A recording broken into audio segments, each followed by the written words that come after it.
Yeah, you tuned into the right place. Welcome to the rain. Golden Queuing. H2.0. Yeah.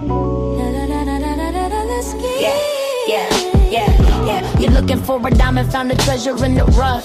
Tired of all the noise, cause you finally had enough. I'm here to build a movement on a mission for the nation. Dropping gems of knowledge, killing all the hesitation. We fighting for the truth, yeah, we fighting for what's right. Building unity and shining up a brand new light. It's a variety channel, but the vision's crystal clear. Pushing us all forward, conquering the doubt and fear. Welcome to the Queendom, it's 2.0 on your screen, where the content's real and smart and funny in between. This is more than just a stream, it's a platform for the change. Time to elevate the game and rearrange. If you're ready for a vibe that you can feel and trust, joining in the movement is a definite must. This ain't just another channel talking smack behind the screen. It's a spotlight for the creators, building up a better scene. Spreading radical love, that's the message in the code. Helping everybody carry up a heavy load. From social justice issues to the laughter that we need. Planting seeds of progress, watch them grow from just a seed. This is authentic, this is raw, this is everything you saw. Welcome to the battle that is truly being fought. Ooh, so come with your respect and see the real effect. Cause I protect my own right here on the throne. Don't make me envy. Unleash the dragon.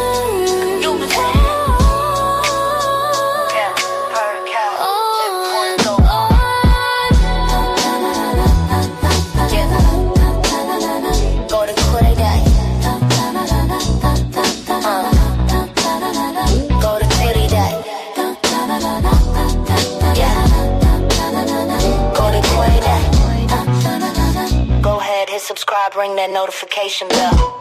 Yeah, you don't wanna miss a thing. Welcome to the family.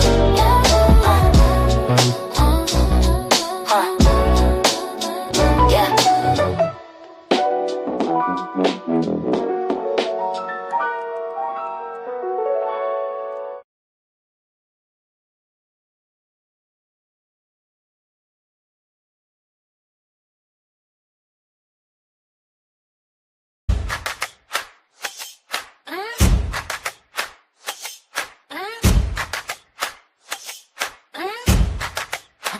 Yeah. They thought we were sleeping. Walk out! Walk out! Walk out!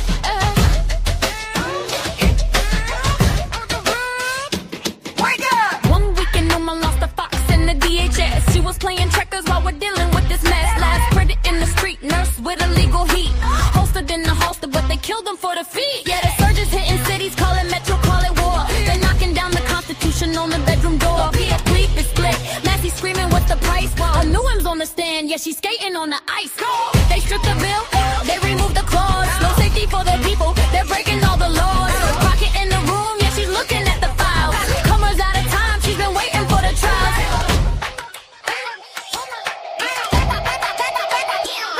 We got boots on the earth, I'm moving through the mist. They want the total surge, we're coming with the fist. Boots on the ground, yeah, the narrative is dead. Trump firing the chiefs while the streets are seeing red. Stay live.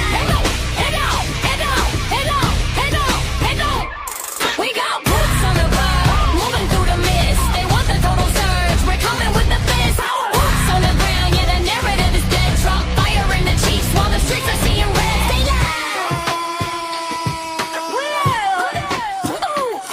From our FBI senior, yeah, he dropped the bomb. Said bringing home an in is a crisis never calm. It's with the Vino, yeah, he's heading for the gate. Ellison is smiling while the judge decides the fate. Not credible, they said, yeah, he lied under the oath, trying to occupy the city. Now we're seeing the growth of the resistance, the persistence. 2-way to the left, unlikely alleys fighting back against the state that spawns a death. Listen close, listen close, listen close, listen close. They removed the ban on deporting the citizens. They're current appearing for the bullets in the prisons. From Minneapolis to DC, the wall is falling down. They can't stop the movement when we're holding down the town. Got boots on the ground, moving through the mist. They want the total surge, we're coming with the fist. Boots on the ground, yeah, the narrative is dead. Trump firing the chiefs while the streets are seeing red. Stay out, lay down, lay down, lay down, lay down, lay down, lay down. The The surge is crumbling. We see you. We see it all. Red queen, see you moving, see you breathing, see you living. Get right to you when they say swing. We never burn. Breathe, see you breathe, see you breathe, see you never burn. Right to you when they say swing. We never burn.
Hey y'all, what's up? What's up? It's your girl Golden. I am back with another live. Y'all know we got some more things to get into, child. The updates, they just come in by the hour, by the minute. And so we got some things we're going to talk about on this live. I hope everybody is having a happy Friday. It is about 1:48 p.m. here Eastern Time in the Carolinas in the United States. And it is a bit chilly outside, but the sun is really shining really bright today. And so y'all know when the sun be shining, it peps me up, right? Like I'll be like in such a better mood when the sun is shining. We need that vitamin D. It is so good for us to have. So outside of it being a bit cold out, the sun is shining through to my heart and my soul, and it's making me feel good. I hope you guys are having a great day wherever you are in whatever respectful time zone you are in, whether it's morning, afternoon, evening, or night. I hope it is a good day for you and happy Friday, right? We have made it to the end of the week, y'all. Child, but we still got some more stuff we got to talk about and get into because it never ends when it comes to this political sector stuff. And we do got some celebrity things that we'll be talking about as well. I've been trying now to throw one of those in every now and then. Y'all let me know if y'all like that concept.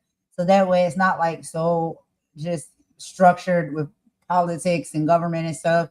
We do majority of that and then we throw in a little celebrity information as far as what is going on. But y'all know I like to cover the serious topics and the serious stories. So let me go ahead and break y'all in with a quick synopsis of what we'll be talking about on this live today. So we got to get into, Trump's social media backlash and this talk around the 25th Amendment. Okay.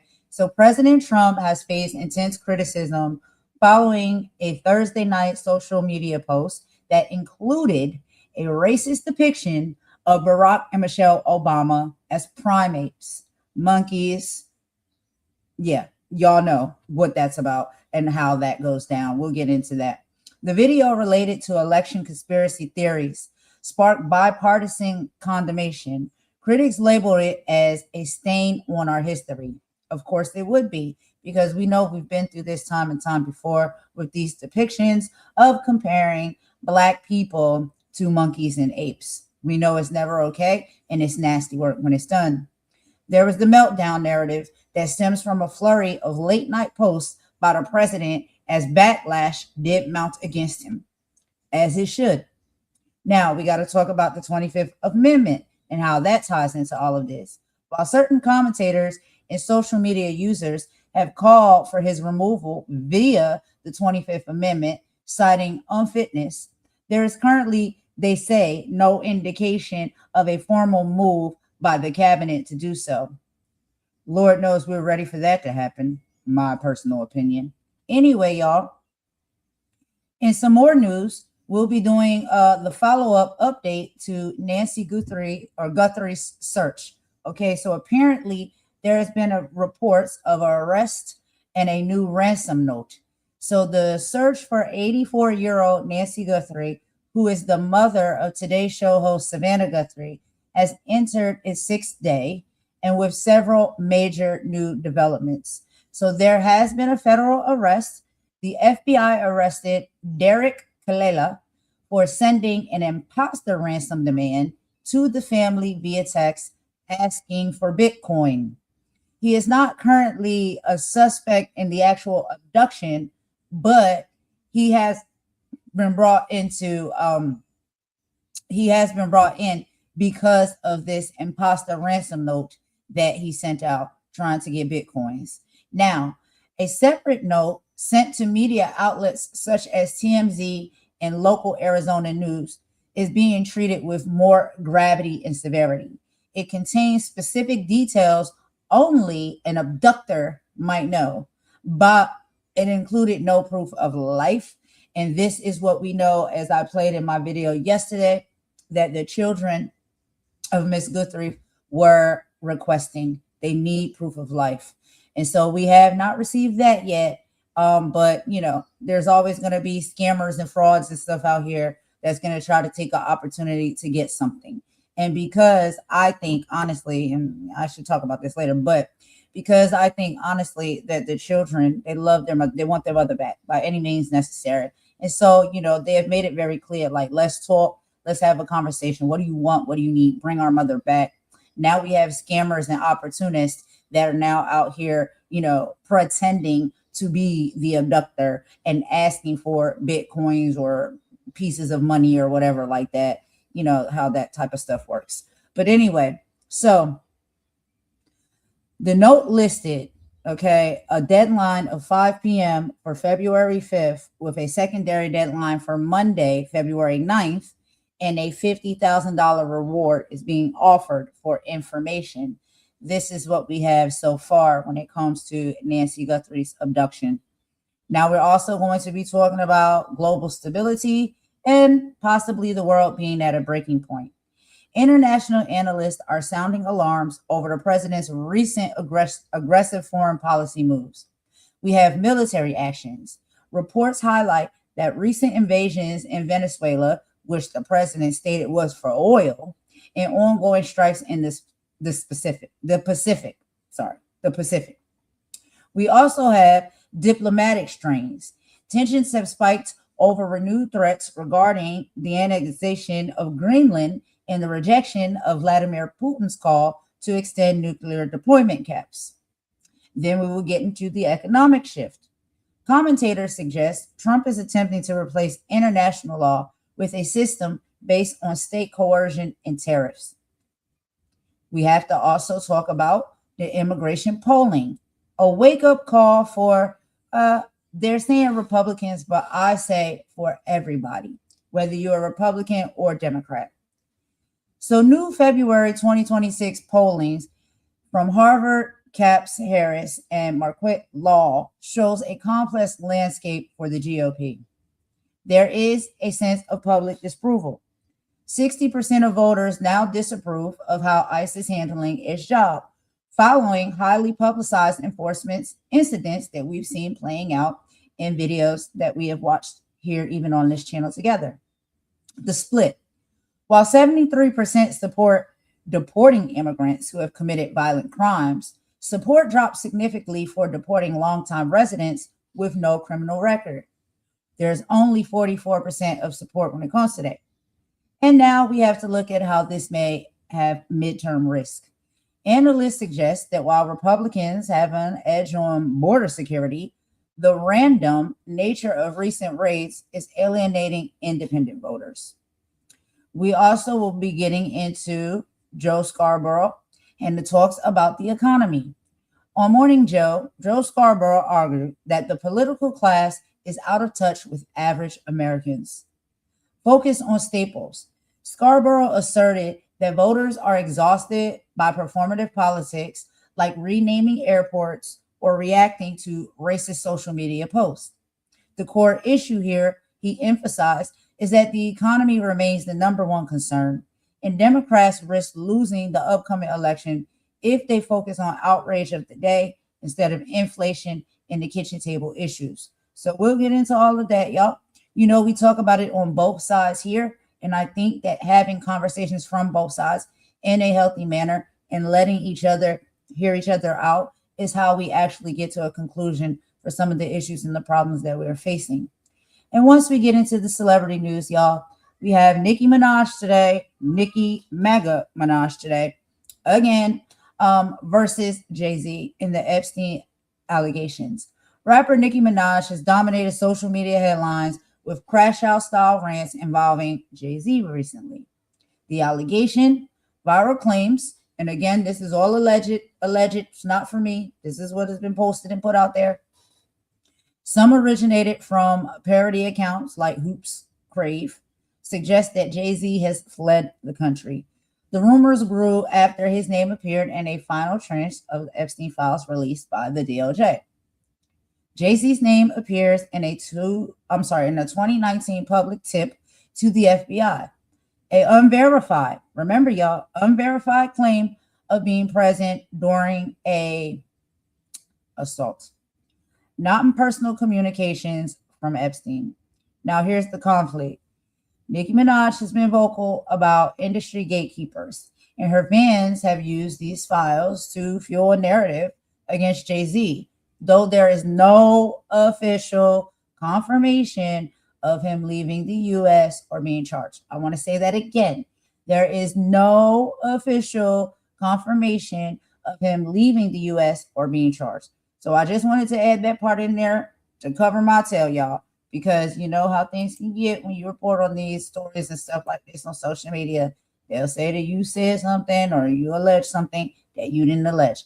I'm just reporting to y'all what I have seen being talked about and stuff out here. So let's go ahead and get into our first video, y'all. And this one will be from I've Had It podcast, which I've told y'all multiple times before. I really enjoy watching these ladies. Oh my God, the way they give it, it gives me life. And so we're going to go ahead and get into this first video and commentary from them.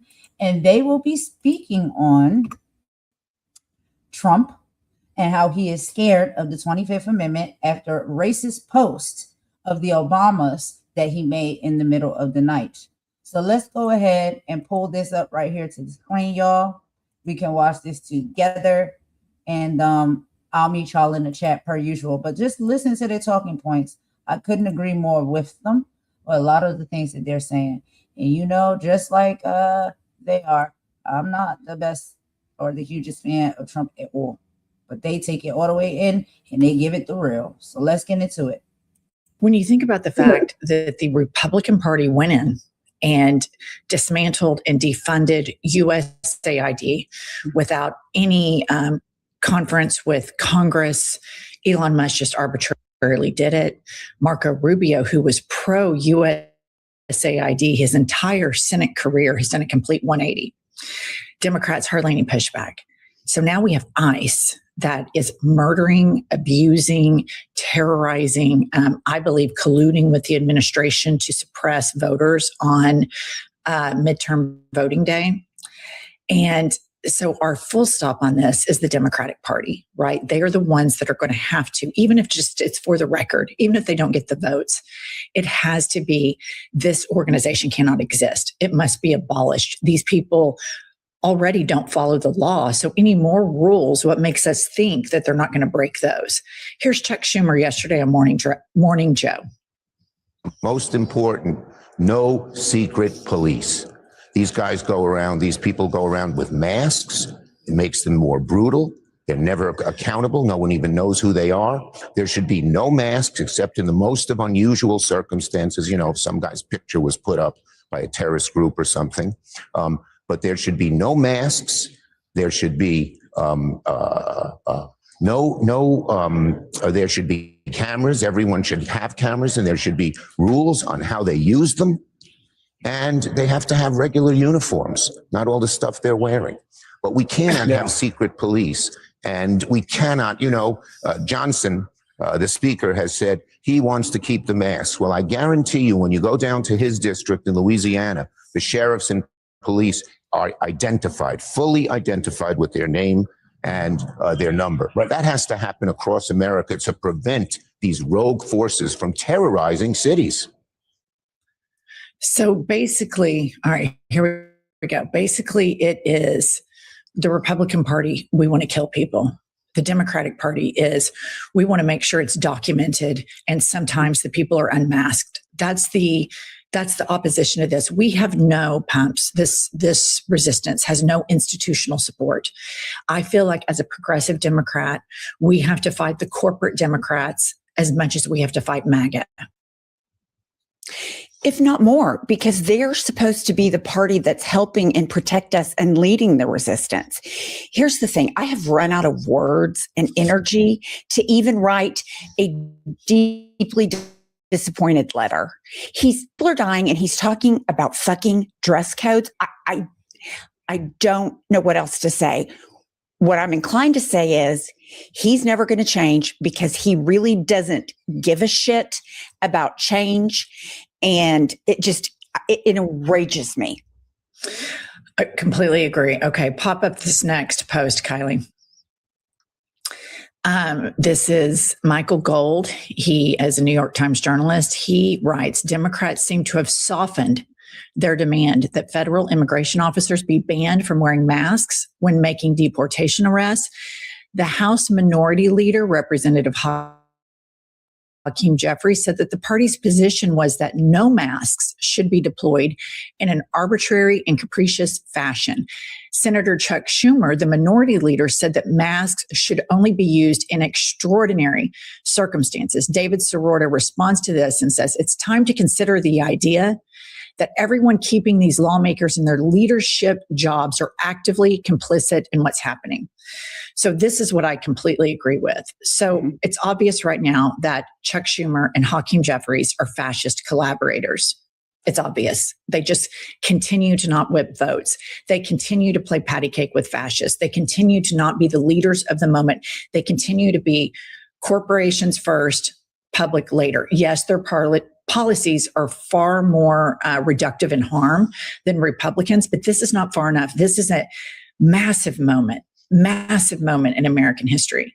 So now we have to go on. Chuck Schumer, we've all been screaming, Hakeem screaming. So now we have to move on to the people in the House and Senate, the progressive Democrats. And I'm serious about this. They need to start using the language that both of these people need to be kicked out of their leadership positions. It's the American public does not support ICE. It's a moderate position, to abolish ICE. 4 to 9%, depending on which poll you look at, of the Democratic Party support a blank check to Israel. Yet these two leaders continue to do somebody's bidding. Well, whose bidding is it? It has to be the corporations. We know that ICE has set up a multi-billion-dollar prison industrial complex that is now going to be a networks of warehouses, aka concentration camps, throughout all of these red states to start housing people. And they're talking about, as you so perfectly put, Pumps, dress codes. Mm-hmm. Here's the thing. I look at Hakeem Jeffries and Chuck Schumer, and I think they bring a knife to a gunfight. That's how ill prepared they are. And we can't scream any louder. I don't know how they can possibly think that better training, more rules to a completely lawless and corrupt organization is going to make it better. I can't wrap my head around it. Well, the only thing that makes sense is you have to follow the money. And remember about a month ago, Pumps, when I did, and there was a picture of Chuck Schumer at like a donor dinner, and there were lobbyists there for Palantir. Mm-hmm. Well, who's benefiting from a lot of this ICE stuff? You know, when you see the agents say, we're taking a picture and putting you in a database. Well, that's all Palantir software.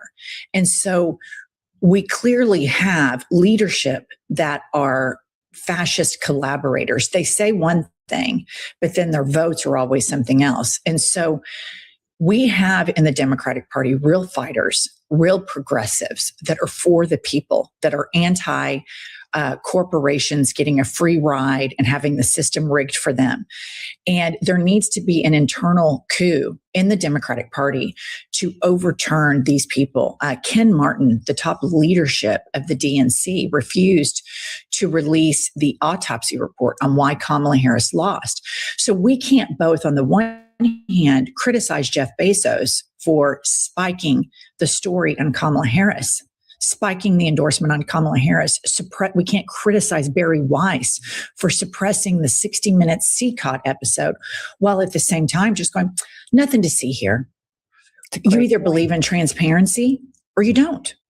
And so when Democratic leadership has this doublespeak, it is absorbed to the public as pick me politicians. I don't want to take a position on anything because I want to make sure that I'm as milquetoast as possible.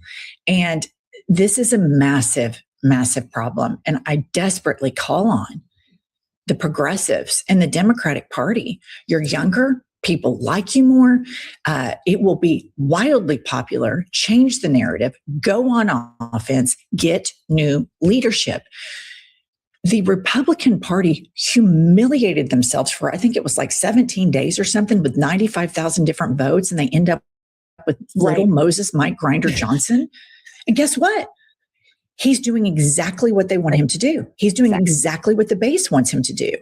We don't have that on our side. We have zero institutional support. And so at the same time that we're talking about all this ICE step pumps, and the Democrats not responding to it or playing patty cake with, costume changes and when masks are appropriate and when masks aren't. The election rigging machinations are in full swing. Put this up. Okay, big scoop. Matt Berg tweets, Trump's FBI summoned state election officials from across the country for an unusual briefing on preparations for the midterms, according to emails I obtained. It's the strangest thing in the world, one top state election official told me. Preparations from the FBI. And then Aaron Regenberg responds, damn. Trump is very actively planning to rig the upcoming elections. I guess we better keep funding the terrorist militia force he's going to use to execute these plans without ever securing a single real concession. So, they talked about putting in this funding that ICE cannot be used on election day, near polls, et cetera. But they didn't fight for that. They're over here playing patty cake with when he can wear a mask, when he can't wear a mask, maybe a terrorist organization, all of these what ifs. And we have no opposition party at all. And you have the news stories here where he is actively rigging, doing everything he can do to rig the elections. He is training this Gestapo squad to use for voter suppression. If you look at the United States electoral map and where all the blue voters are, and then you superimpose it where all of ICE is deployed, it's the exact same locations. So this is an attack on the very political party and the very people that believe in the Democratic Party. And our leaders are out to lunch, playing, twiddling their thumbs with the corporations. And then we're told, hey, don't criticize Democrats. And I'm like, well, who are we supposed to criticize then? We spend all of our time mainly focused on Trump and this regime.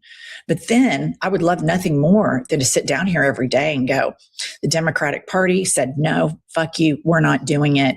They all walked out of the Capitol hand in hand and had a major press conference. They're holding press conferences every night and they're playing offense. Finally, we have an opposition party that is for the people, of the people, by the people. But Chuckles and Hakeem, day after day, of the corporations, by the corporations, for the corporations. Here's the thing. We saw in 2020 that Trump said, basically, I'm only going to believe the elections if I win. He said that just this week on Fox News.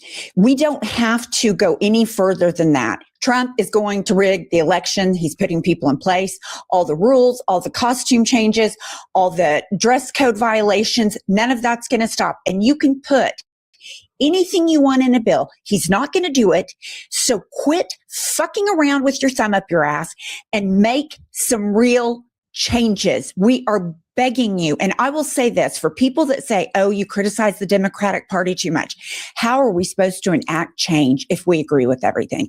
And are we as guilty as being in a cult as MAGA if we never disagree or try to make our party better? So I say,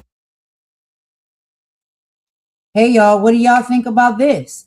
Honestly, when I listen, and I also have some of the same thoughts as well, is, I know it's difficult for people because they feel as though if they speak up or they say something, they're selling out their side, they're selling out their party. It's not selling out. It's about us speaking up as the people. And as the people, we get to choose. We get to choose what party, I guess, or side we're going to be on, or if we want to be in the middle. I've decided to be in the middle. And, a lot of people don't talk about their political stance, but I have no shame or no problem doing so. I'm a registered independent, and I have done this because over the years, as I started learning about politics and how these things move and operate, I am not going to just be blindly loyal to a party or a side. If there's some things that I feel as though they're not going to stand up or fight hard enough for the people, or there's policies and things that they're putting in place that are not going to help or aid and assist the people. And so I listen on both sides to see, okay, what is going on here. Now, while I think an independent party should be honestly moving forward, pushed up more and entertained more, is because we need that. Even us as the people, right? If we get to a place where we're like, okay, well, the Republican side, they got some of these things in place, they want to do that. Oh, the Democrats got these things in place, they want to do this, do that. They talking about this, the Republicans talking about that. If we don't have that middle, right? That middle party where that can be the party that brings the great ideas and the best decisions and choices made on the Democratic side, and the great ideas and the best choices and decisions made on the Republican side, and bring that into the middle, and we can get a party that can be voted for in the middle. Everything for me, I think, is about balance. I think we all have to meet somewhere in the middle when it comes to a lot of this stuff. And one of the things that I think is pushing us to see how important that is that we are seeing now human rights being stripped, being affected. And guess what, y'all? It don't have no bank account total on it. It don't have no skin tone or race on it. It's just out here free and open. Now, we know who probably gets it more than others, but right now it seems like it's an open field for anybody to undergo some of these treatments in abuses and unfair policies and things of that nature. It's not even giving that it's very much all the way that racial anymore, because we're seeing that, unfortunately, the terrible things that are happening, right? The unalivings, the murders, the cold-blooded killings, right? And excuse me for saying that way, but that is what it is. We're seeing that now. It's like everybody's fair game. When we're seeing people that are struggling, that cannot put food on the table because groceries are too high and they can't afford it, it's fair game. All of this is becoming fair game. And so this is taken away from the stability of human beings to live, to thrive, to survive, and their rights. And so once we see that and we realize, okay, now we take all of the other things away that people thought, oh, well, that's not us, that's them, that's that race, that's them with that skin tone. Oh, that's not us, that's them that make this much amount a year. It's everybody. It's everybody now. And so I think now that we are seeing this play out, maybe now we have more people that understand that we need to stand together as a people first before any differences or anything outside of that. Second, because that's not what's important. But when you're dealing with a democratic system or a bootleg democratic system that has now been, let's just say, hijacked to be a low budget dictatorship, right? Now we're seeing like, okay, so where can we all bind together and vote for someone who is going to balance out the scales. There is no party that's going to balance out the scales. So it's either you're putting all of your eggs in the Democrat basket or you're putting all of your eggs in the Republican basket. But nobody ever looks at or thinks to put any eggs in the independent basket, which I think is the basket that lies in the middle of the two. And the runners up for that position, child, they kick them out so fast like a fruit fly. They act like they don't even exist. They so unimportant. They squash them and they dismiss them. And it's just like, I think we need to have that equal balance somewhere, because it's so hard to get people who have been. And one of the good things that I will say that I think is happening that can bring that said shift and merge is the fact that we're getting younger people in these seats, in these positions that are more, like they were saying, progressive, right? That is going to help and assist, because we look at senators like Jasmine Crockett, right? And I'm so glad that she's running to go further, right? With her strength and her intellect and the fight that she has to bring to this thing that we really need. And there's many more like her. You know, we got AOA. I'm sorry, I didn't say that right. What was the name?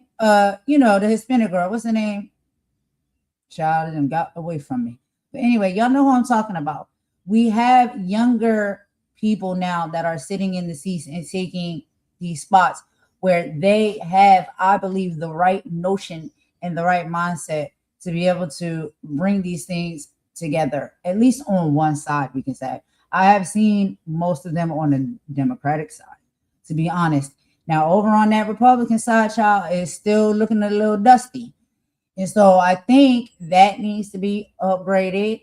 I think that we need to get younger people from newer generations in these seats, in these positions, so we can see the proper change that we need to see in this world. I really believe that, y'all. That is what I believe to the core of my soul, because I see that we have a lot of these people that have been around for decades and years, like, and they're stuck in their ways. When you do something, you believe something, you move and operate a certain way for so long, it's like you wake up and do it. You can go to sleep and do it in your sleep, because that is just how often and how used to and comfortable you are in moving and operating in that way. And that you can't be budged when it comes time for change, or look at it at a different lens or through a different lens and things of that nature. So it's like, I do think that is a big part of it. We need to, you know, come on now, we got to progress. Everything else is progressing.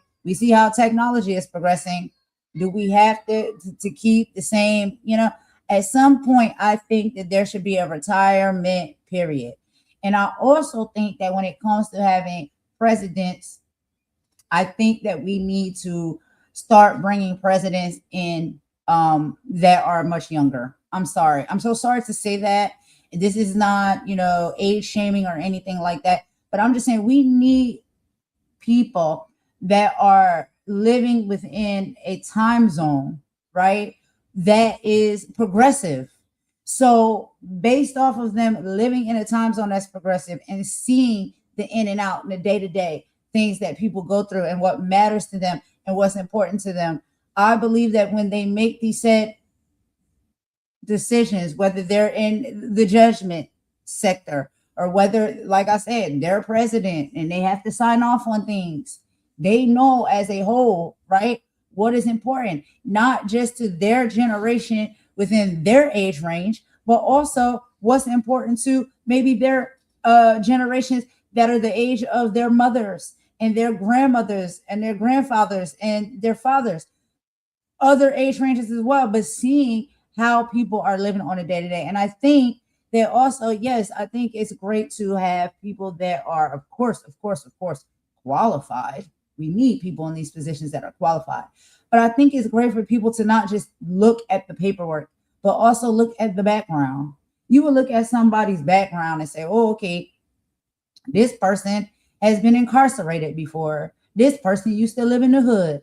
And you would think that that will make that person unqualified, right, to have that position, even despite those things that they went through or they might have done in their earlier years of life. They went on to go to college to get their law degrees, to get, you know, all of the credentials that they need to have to be able to fit the position. And would you not think that a person like that would be more equipped to understand the overall struggles and issues that people have majorly in this world, in this country? I can't speak about all everywhere in the world because I only know about situations within the country that I live in. But we can connect on some of these things, y'all, even though it's worldwide. But what do you think somebody like that has a little bit more to offer on their resume because they have lived the experience, they have lived through the struggle, they have seen what the people go through, they understand what the people need, they understand what the people want, they understand how the people communicate.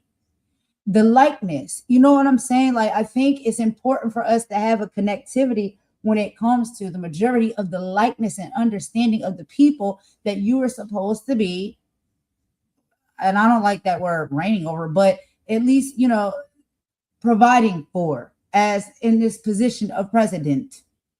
Or even if we have judges, if we have congressmen, whatever. I think what adds to your resume is human experience. Things that you go through that allow you to have that empathy, that sympathy, that integrity, that consciousness, that this is what people are struggling with. This is what people are going through. This is what people want. This is what people need. This is what people desire they could have when it comes to what the government is supposed to put in place to take care of the people. Nobody better understands that than somebody who was looking up for that help at one point in time, or seeing how the system actually works and understanding that this ain't right. It's not fair. They've experienced it. They lived it. And so they know it. And whether they did that in their past, they moved past that now. They're not there anymore. And we'll get into that. And I'll talk a little bit about that because this is going to be the only live that I do today also. This one probably is going to be a little bit longer. And because I really want to make more commentary on this live as I'm playing some of these audios and these videos for y'all. I want to give y'all a little bit of more of understanding my thoughts and feelings when it comes to some of the things that I do absorb on a day-to-day basis and I bring here to share with y'all and have conversations with y'all about.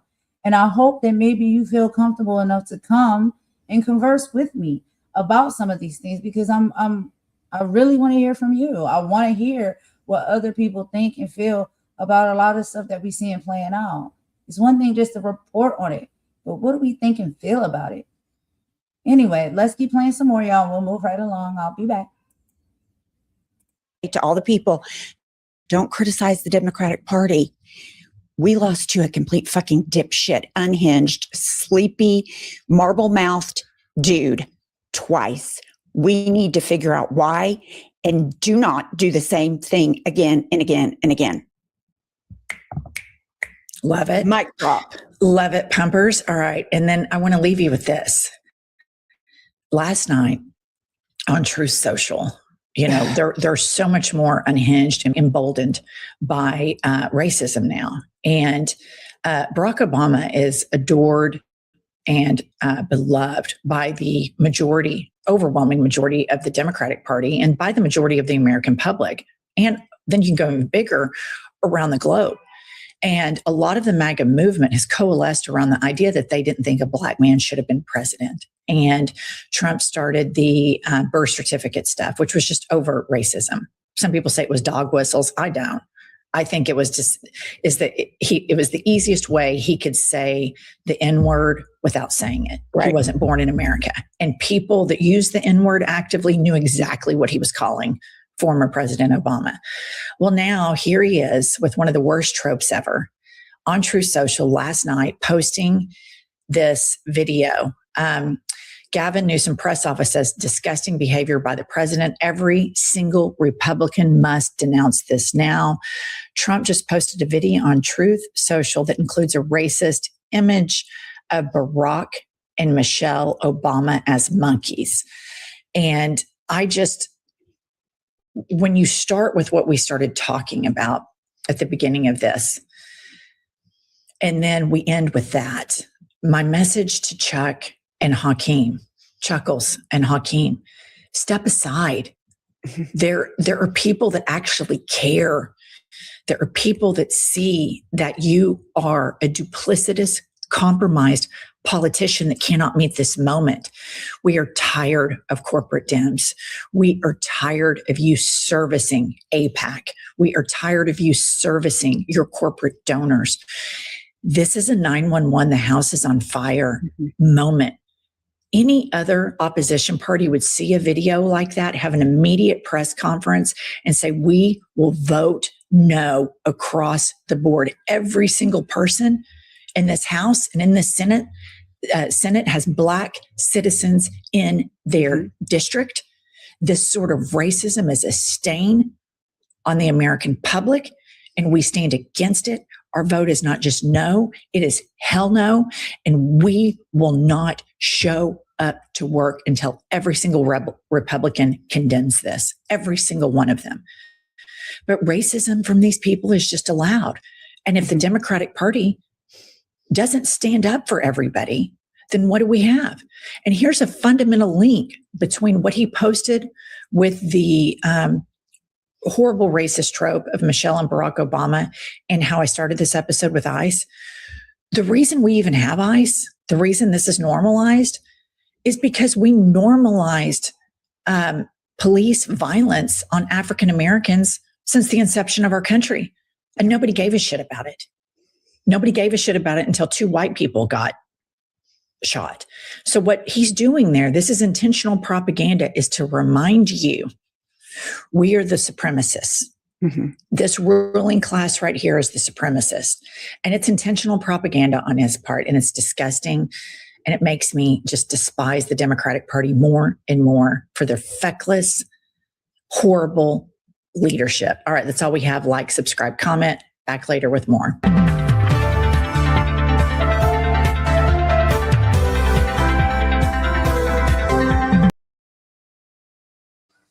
All right, y'all. So as y'all can see, you know, I really, really love these ladies here because they keep it all the way real, you know, and they say the things a lot of times that I wish I could say, Lord, but sometimes I cannot say on this platform just yet. But eventually I'll be able to speak freely like I like to. But they really get it. You know what I mean? And I love the fact that they really get it. I love the fact that we see, and I know that there's conversations sometimes around, okay, let's talk about race, whatever, you know. And I know that there's sometimes statements and stuff that are made, but it is not about race. It really is not. That's my son. But anyway, it hasn't been. It's like we understand when we speak on or we have to make these certain type of statements, we're not speaking on everybody. We're not speaking on the whole community. We're not speaking on the whole race. You know, we are just saying that there is an ample amount that just don't get it. And then we know there's a great amount of the community and race that do get it. And we see ourselves as human beings at the core of it all, despite any of the differences, whether it's a race or not, you know?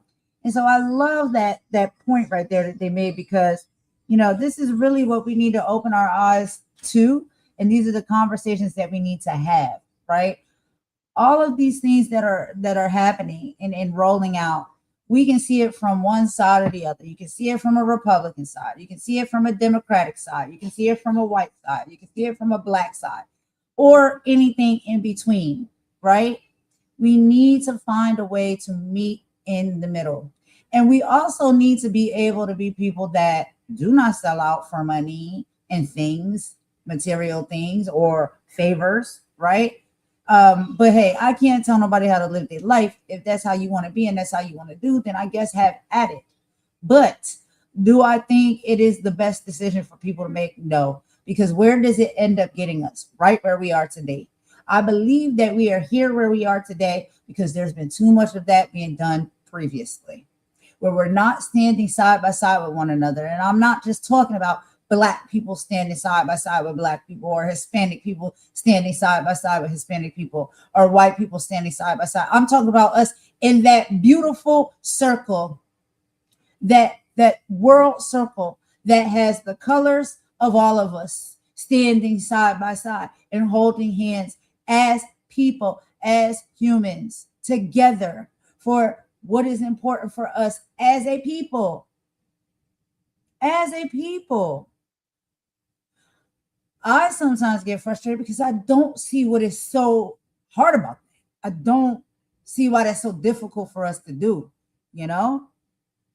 And we can talk about all of the different nuances. We can talk about the division on the streets. I know about the streets. I know about the hood. We can talk about the division that there is there. We can talk about the division in the White House and the government. We can talk about a division when it comes to the entertainment sector, whether it's the music industry or the movie industry. We can talk about the division and the segregation when it comes to anything that we bear witness to in this world that is still happening. And so when they said, let's just knock down these signs, right, and move forward and put laws and things into place to where there is no segregation anymore. Yeah, on paper, they did that. That was a good move. It was a great gesture. But if we pay attention to how we live and we move in this world, is segregation really gone? Has anything really changed? I'm just asking. Y'all let me know what y'all think. Because I've seen how history has played out year after year after year. And yes, for me being a little bitty person into the age that I am now, 34 years old, I've seen and I watched it. And I've had a grandmother that showed me and taught me. And I had a mother that showed me and taught me. And then when I got old enough to tap into it and pay attention for myself, I did that. And I've been bearing witness to it ever since. And a lot of times, yeah, I can tell you, it seems to look like it's different. It seems to look like we've progressed and we got technologies and all of these things, right? That makes it seem like, oh, we are going so much forward in this world. But our mindsets and our hearts, that has not progressed. It looks different. But at the core, to me, in my personal opinion, it's still very much the same in a lot of ways. And now what Trump has done and this administration has done has really pulled the carpet back. Pulled that carpet on back. Now, y'all know when y'all got to clean y'all house and stuff, and y'all got them, and y'all got them area rugs and them carpets and stuff in your house. You pull that carpet on back on a Saturday or a Sunday because you got to sweep up under it and you got to mop up under it. Do you see how much dirt is just laying there dormant? But if you, walk around your house and stuff like that, and you vacuum on top of that rug, you're like, oh, my house is clean. Everything is clean in here until you pull back that rug. And you see it's really not as clean as you thought it was. All of that is what we're experiencing. Trump has pulled that dirty rug back. And even though you thought the surface of it was clean, up under that rug, there's a lot of dirt. There's a lot of nastiness that's been sitting under there for Lord knows how long. And now it's time to clean that up. Hell, it might be time to get rid of the rug. We can't be sure. But we have to focus on these things that are happening that we're seeing right in front of our eyes. Stop turning a blind eye to these things. It's all out here in front of us now. It's like a buffet of it. It's a buffet of BS. Okay, it's a buffet of hate.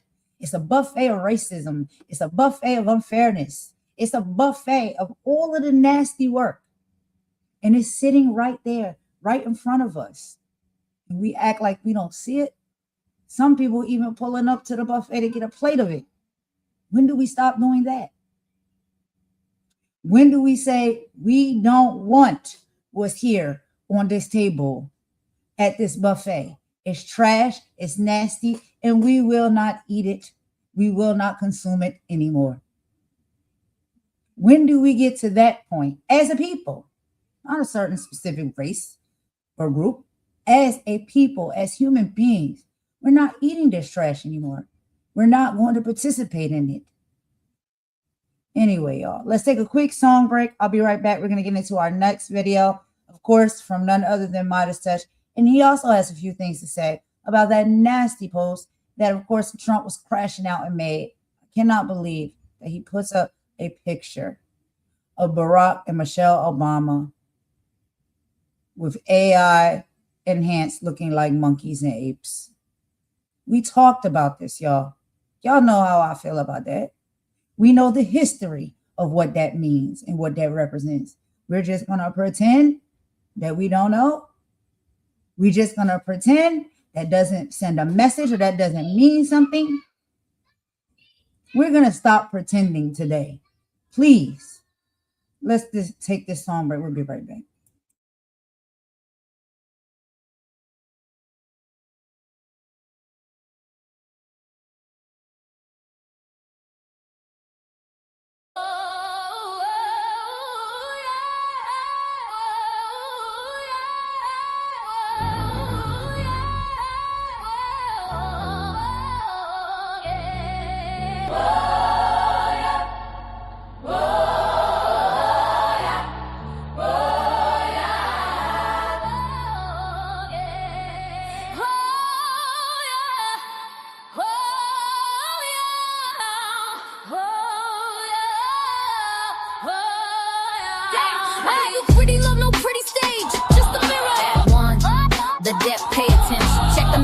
They drag us from the coast, middle passage madness, where we lost the most.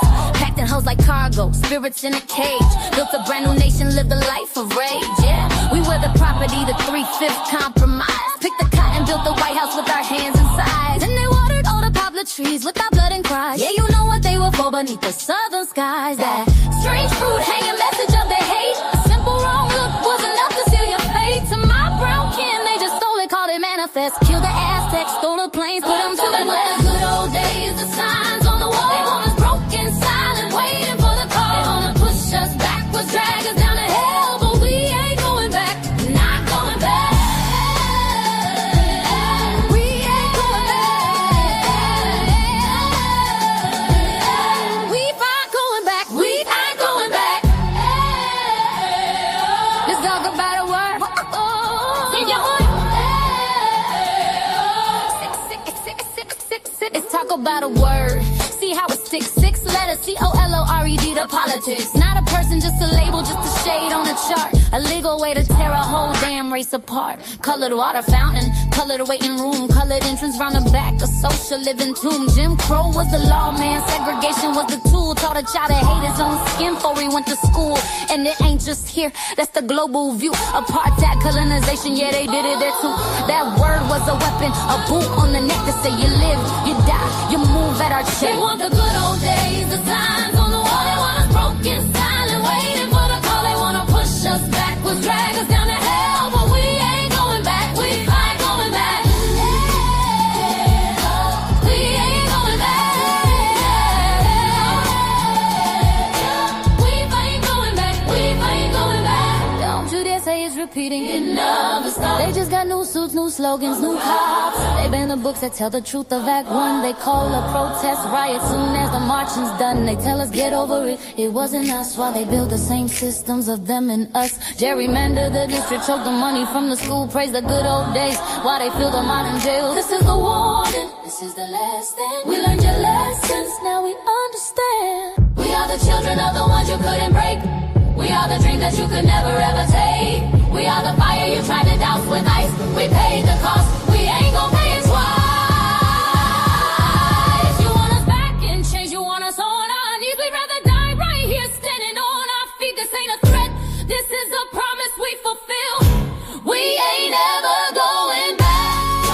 Oh, yeah. It must be you start to say we ain't going back.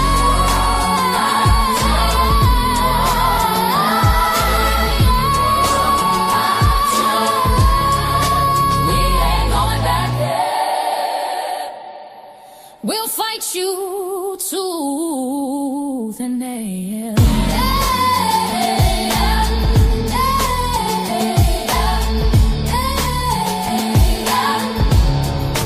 We ain't going back.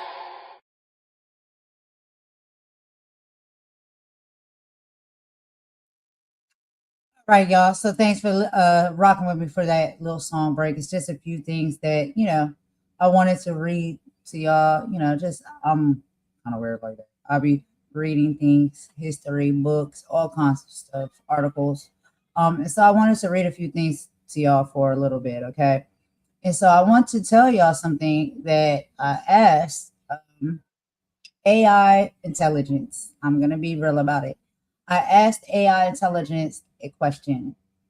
I asked AI intelligence, why is it that some white people do not see Black or other races of people as equal? And explain that is all other races of people and Black people ever wanted. Never meant to harm anyone. We just didn't want to be harmed because we were different or treated unfair. This is what I said to AI, and this is the response that AI given me. The idea that people aren't equal didn't happen by accident. It was manufactured.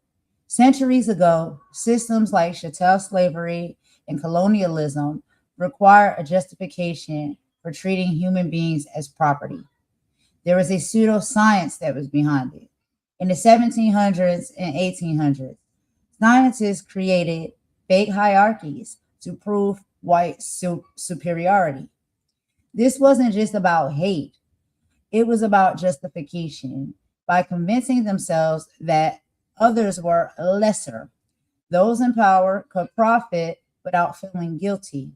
This narrative was passed down through laws, books, and media for hundreds of years. Then we have the fear of the zero sum game. Psychologically, some people may view equality as a zero sum game. The idea that if someone else gains rights or status, they must be losing something. Even when the marginalized group says, we want to be safe and treated fairly, the group in power often hears, we want to take what you have.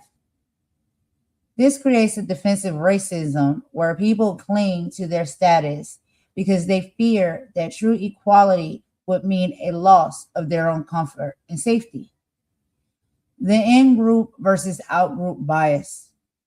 Human brains have a natural tendency towards in-group bias, preferring people who look or act like them.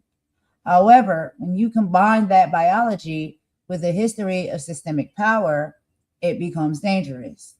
When a system is built to benefit one group, that group often becomes aligned to the unfairness. They see their own success as hard work and see calls for equality as complaining because they never had to experience the harm that we are talking about. The request for peace versus perception of threat. Now, this is what was expressed in the question I asked. That all we ever wanted was not to be harmed is the most basic human request. Yet throughout history, whenever marginalized groups have asked for safety, those in power have often framed it as a threat or an aggression. This tactic used to avoid looking in the mirror. If they admit that the system is harmful, they have to admit they've benefited from that harm.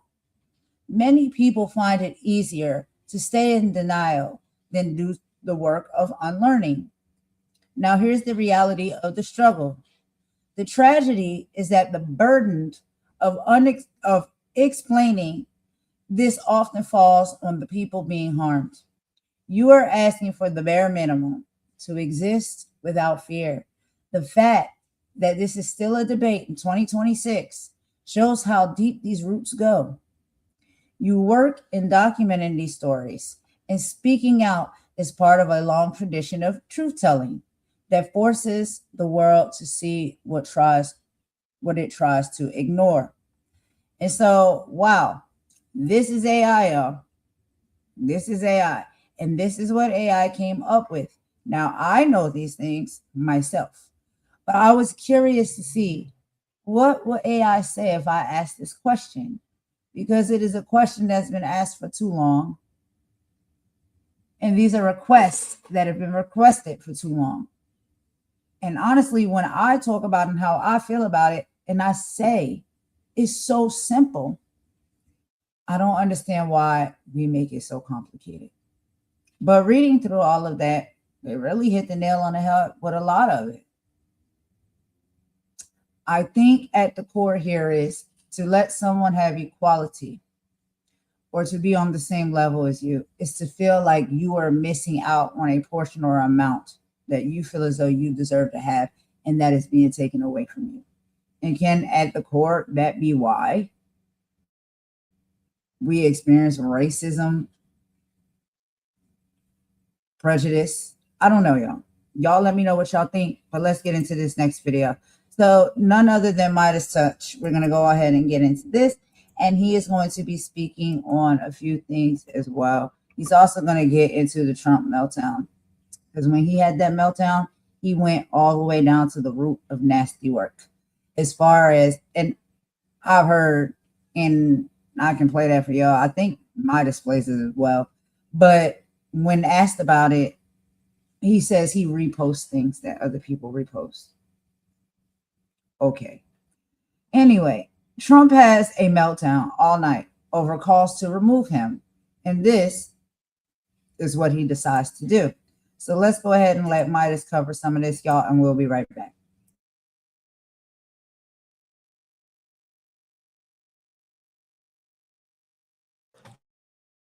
Donald Trump was absolutely losing it all last night, and words really can't describe how reprehensible his behavior was as he was making post after post, between 50 and 100 posts last night.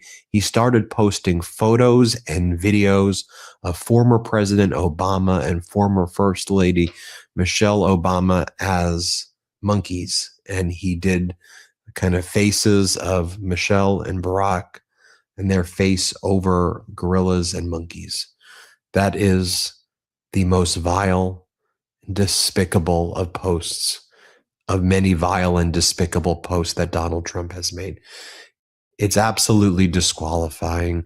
It's absolutely impeachable. It's absolutely vile conduct. He needs to be removed. Trump needs to be arrested. He needs to be prosecuted. He needs to get the hell out of there.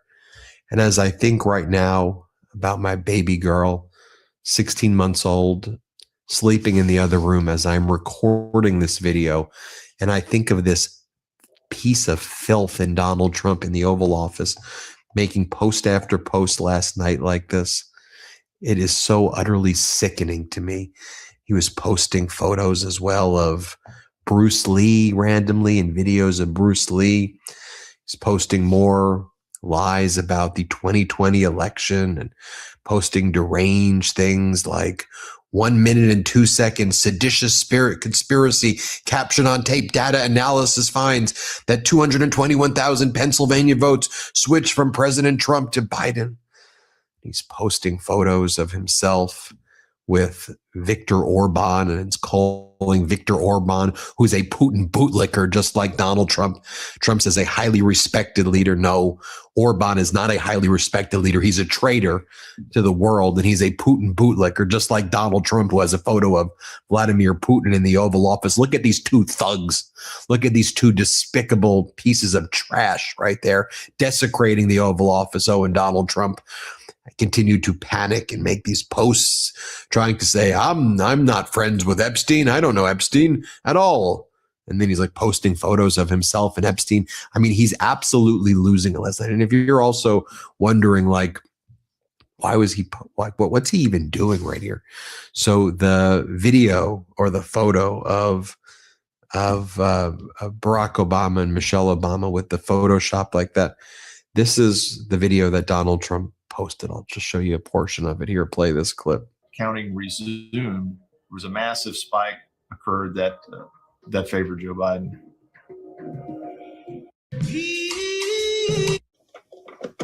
Donald Trump was panicking all last night as the fallout continues over the release of the Trump files. I mean, the Epstein files. I mean, Donald Trump's name does appear 38,000 times in it and over 5,000 documents, and it's only been a partial release. 3 million documents have still not been produced. Let me talk about what Donald Trump is doing. Just a reminder, hit subscribe, help us get to 6 million subscribers. We're less than 80,000 subscribers away from 6 million subs. Help us get to there.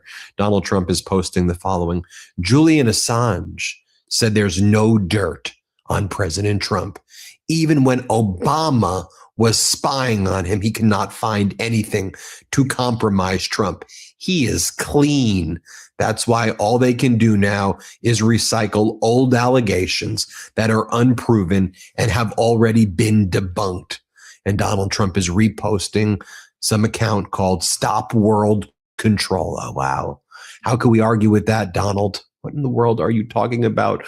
The Epstein files, I mean, the Trump files were just released. Your name appears 38,000 times in some of the most grotesque and vile ways. Then you've attacked former President Clinton and say we should focus on him. And then former President Clinton and former Secretary of State Hillary Clinton said, we want to testify publicly. And then you said, oh, I actually like Bill Clinton. I feel very bad that he has to testify publicly. Do you know how bad that makes you look? Because you've done really bad things, Donald. Your dark past is coming to light, and you don't like it one bit. Donald Trump then posts a photo of Mount Rushmore, and he goes, it's time to put President Trump on Mount Rushmore. Congresswoman Anna Paulina Luna has sponsored legislation to put the 45th and 47th president on this national memorial. And Donald Trump goes, wow, so nice. Really, as Americans are psychologically tortured living paycheck to paycheck right now, if they're lucky enough to get a paycheck, Americans can't afford rent.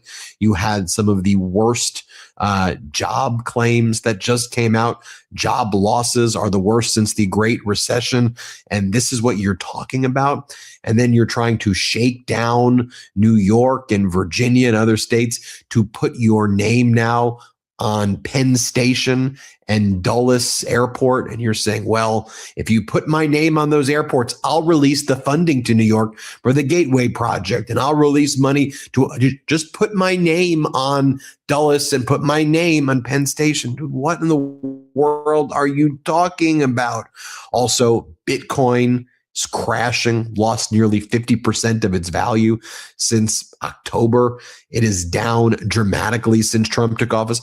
Everything Donald Trump touches dies. Like, that's incredibly true. Remember when Donald Trump, when he was campaigning, was at the Bitcoin conference, and Donald Trump said, we're going to the moon. We're going to the moon. Here, play this clip. Bitcoin is going to the moon, as we say, is going to the moon. I want America to be the nation that leads the way, and that's what's going to happen. No, you're going to be very happy with me. Not going to the moon, you're going to maybe the Earth's core, because it's going down, down, down, down, down. But again, while American people are suffering worse job losses claims since the Great Recession, Donald Trump is posting things like this, then he deleted it quickly. Posted, then deleted.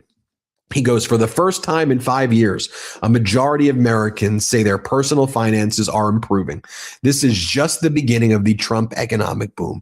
And Trump was getting absolutely roasted on X, formerly Twitter of all places. So he had to take that down because people are like, what in the world are you talking about? I mean, take a look at the latest Rasmussen poll. They're as friendly of a Trump pollster as you can be. They're basically propaganda polling for Donald Trump. They have his approval on Rasmussen at 41% and disapproval at 57%. You really can't get much worse than that when it comes to Rasmussen. But you said, Donald, that not a lot of new information is coming to light. Well, I did a deep dive yesterday on how it appears that Epstein was back channeling with you, in my opinion. Of course, I'm giving you my First Amendment freedom of speech opinion, up until his death. And now we're seeing that the record regarding his death, lots of contradictions there. Who entered Epstein's jail tier the night of his death?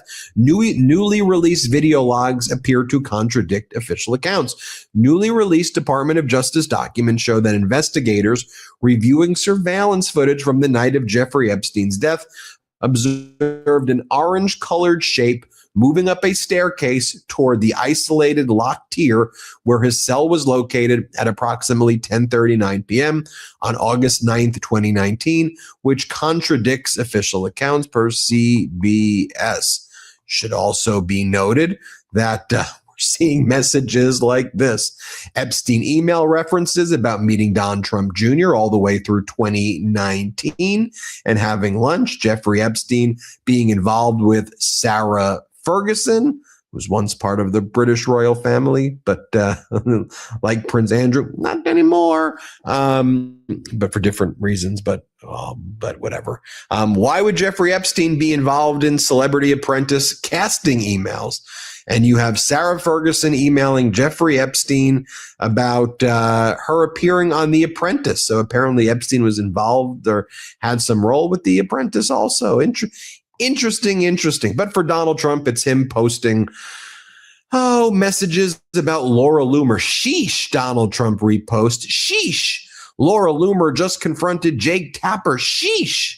Again, here's Bloomberg's headline: worst January for U.S. jobs since the Great Recession. But for Donald Trump, it's sheesh. Laura Loomer. I mean, again, how disconnected can you possibly be from the American people and what everybody's going through right now? Let me share this with you as well. Former Trump voter who spoke with our friends over at Status Quo. As you know, we've been working with the folks at Status Quo. They've been covering the protests and they've been covering up the invasion of Minnesota by Donald Trump and his dastardly regime and ICE and Border Patrol Gestapo.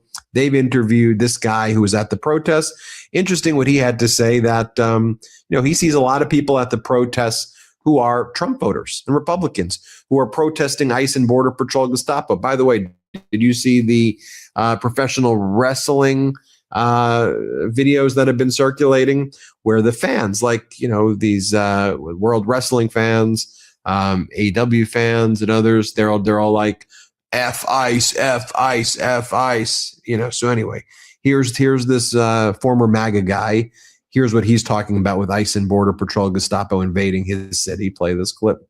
I know a lot of Republicans, a lot of former MAGA people that are fed up with this too. I mean, it's not just the left out here. There's a lot of right-wing people here in these protests. So, and where do you typically lie on the left-right spectrum?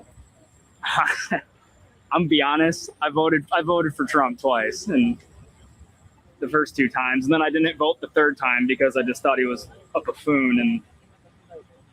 But I only voted for him because I was just fed up with the economy. I voted with my wallet because I never used to be that much into politics. But then I watched them straight up execute a guy on the.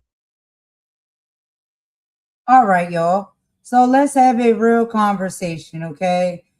Because one of the things that I have been hearing, honestly, the past few days is the fact that, and we're talking about, and I want to be clear about, there are Republicans, and then there are these MAGA Republicans, and then there are Democrats, and then there's independents, all the things. Y'all know how it goes, right? But one of the things that I've heard come up multiple times when it comes to Republicans, right? We're not saying MAGA Republicans. We're talking about Republicans, period. A lot of the time, what I have, been pulling from and learning over the years when it comes to the different sides is that Republicans are people that typically, there's some things I guess they may or may not care about, in certain instances. But one of the main things that they care about the most is money. And what I love about this gentleman that is being, interviewed, and there's been other people that have been interviewed and been on microphones talking about this as well. A lot of the reasons as to why they voted for Donald Trump and they represent or they stand on the Republican side is because they have some type of interest or necessity for additional money, tax breaks, things of that nature, right? It comes and it boils down to the dollar signs. Dollar signs is what is important, and they vote with that interest alone, based off of money, based off of tax cuts and tax breaks and all of these things, right? Not necessarily was always thinking first and foremost about humanity, and how people are being treated, and things of that nature. It's just like, I did whatever I did in my life, to have the business or the wealth that I have, and my money is what's most important to me. And so I am going to vote with, the party or for the president that is going to be most beneficial when it comes to helping me, grow my money, save my money, keep more of my money in my wallet, in my pocket. And I'm not saying this. This man just said it. And he said that basically this is why he voted the way that he voted, right?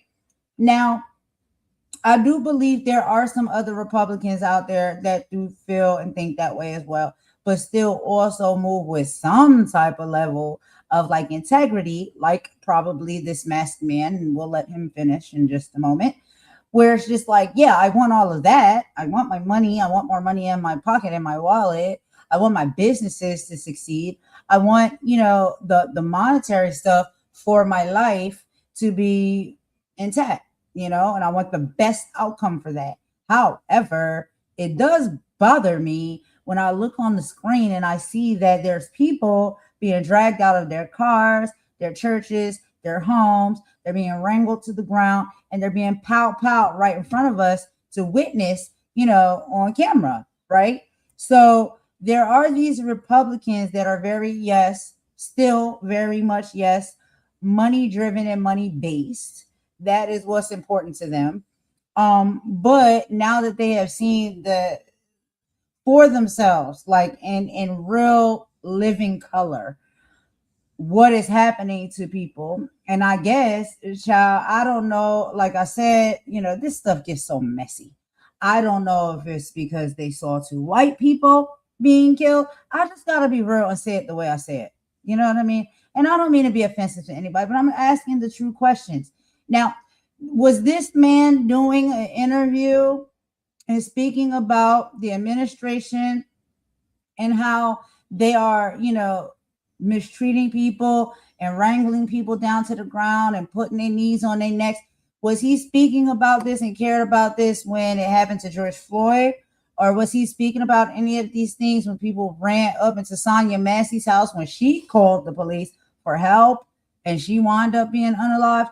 And I don't mean to take it too far. I really don't. But I'm just asking, like we heard on earlier reports, and people will start speaking up about this when it starts affecting their own, when it starts getting too close to home, when they feel as though, oh, we're not safe, right? Because I think a lot of people thought that, oh, because I may be a certain race or I look a certain type of way and I make a certain money, a certain amount of money per year, and I work in a certain type of, career field, that there's no way that anybody will ever wrangle me up and push me to the ground and choke me out and pow me 10 times in the back. That's never going to happen to me because I'm not the likes of these people. I'm better than them. Are we not going to be real when we have these type of conversations when it comes to this?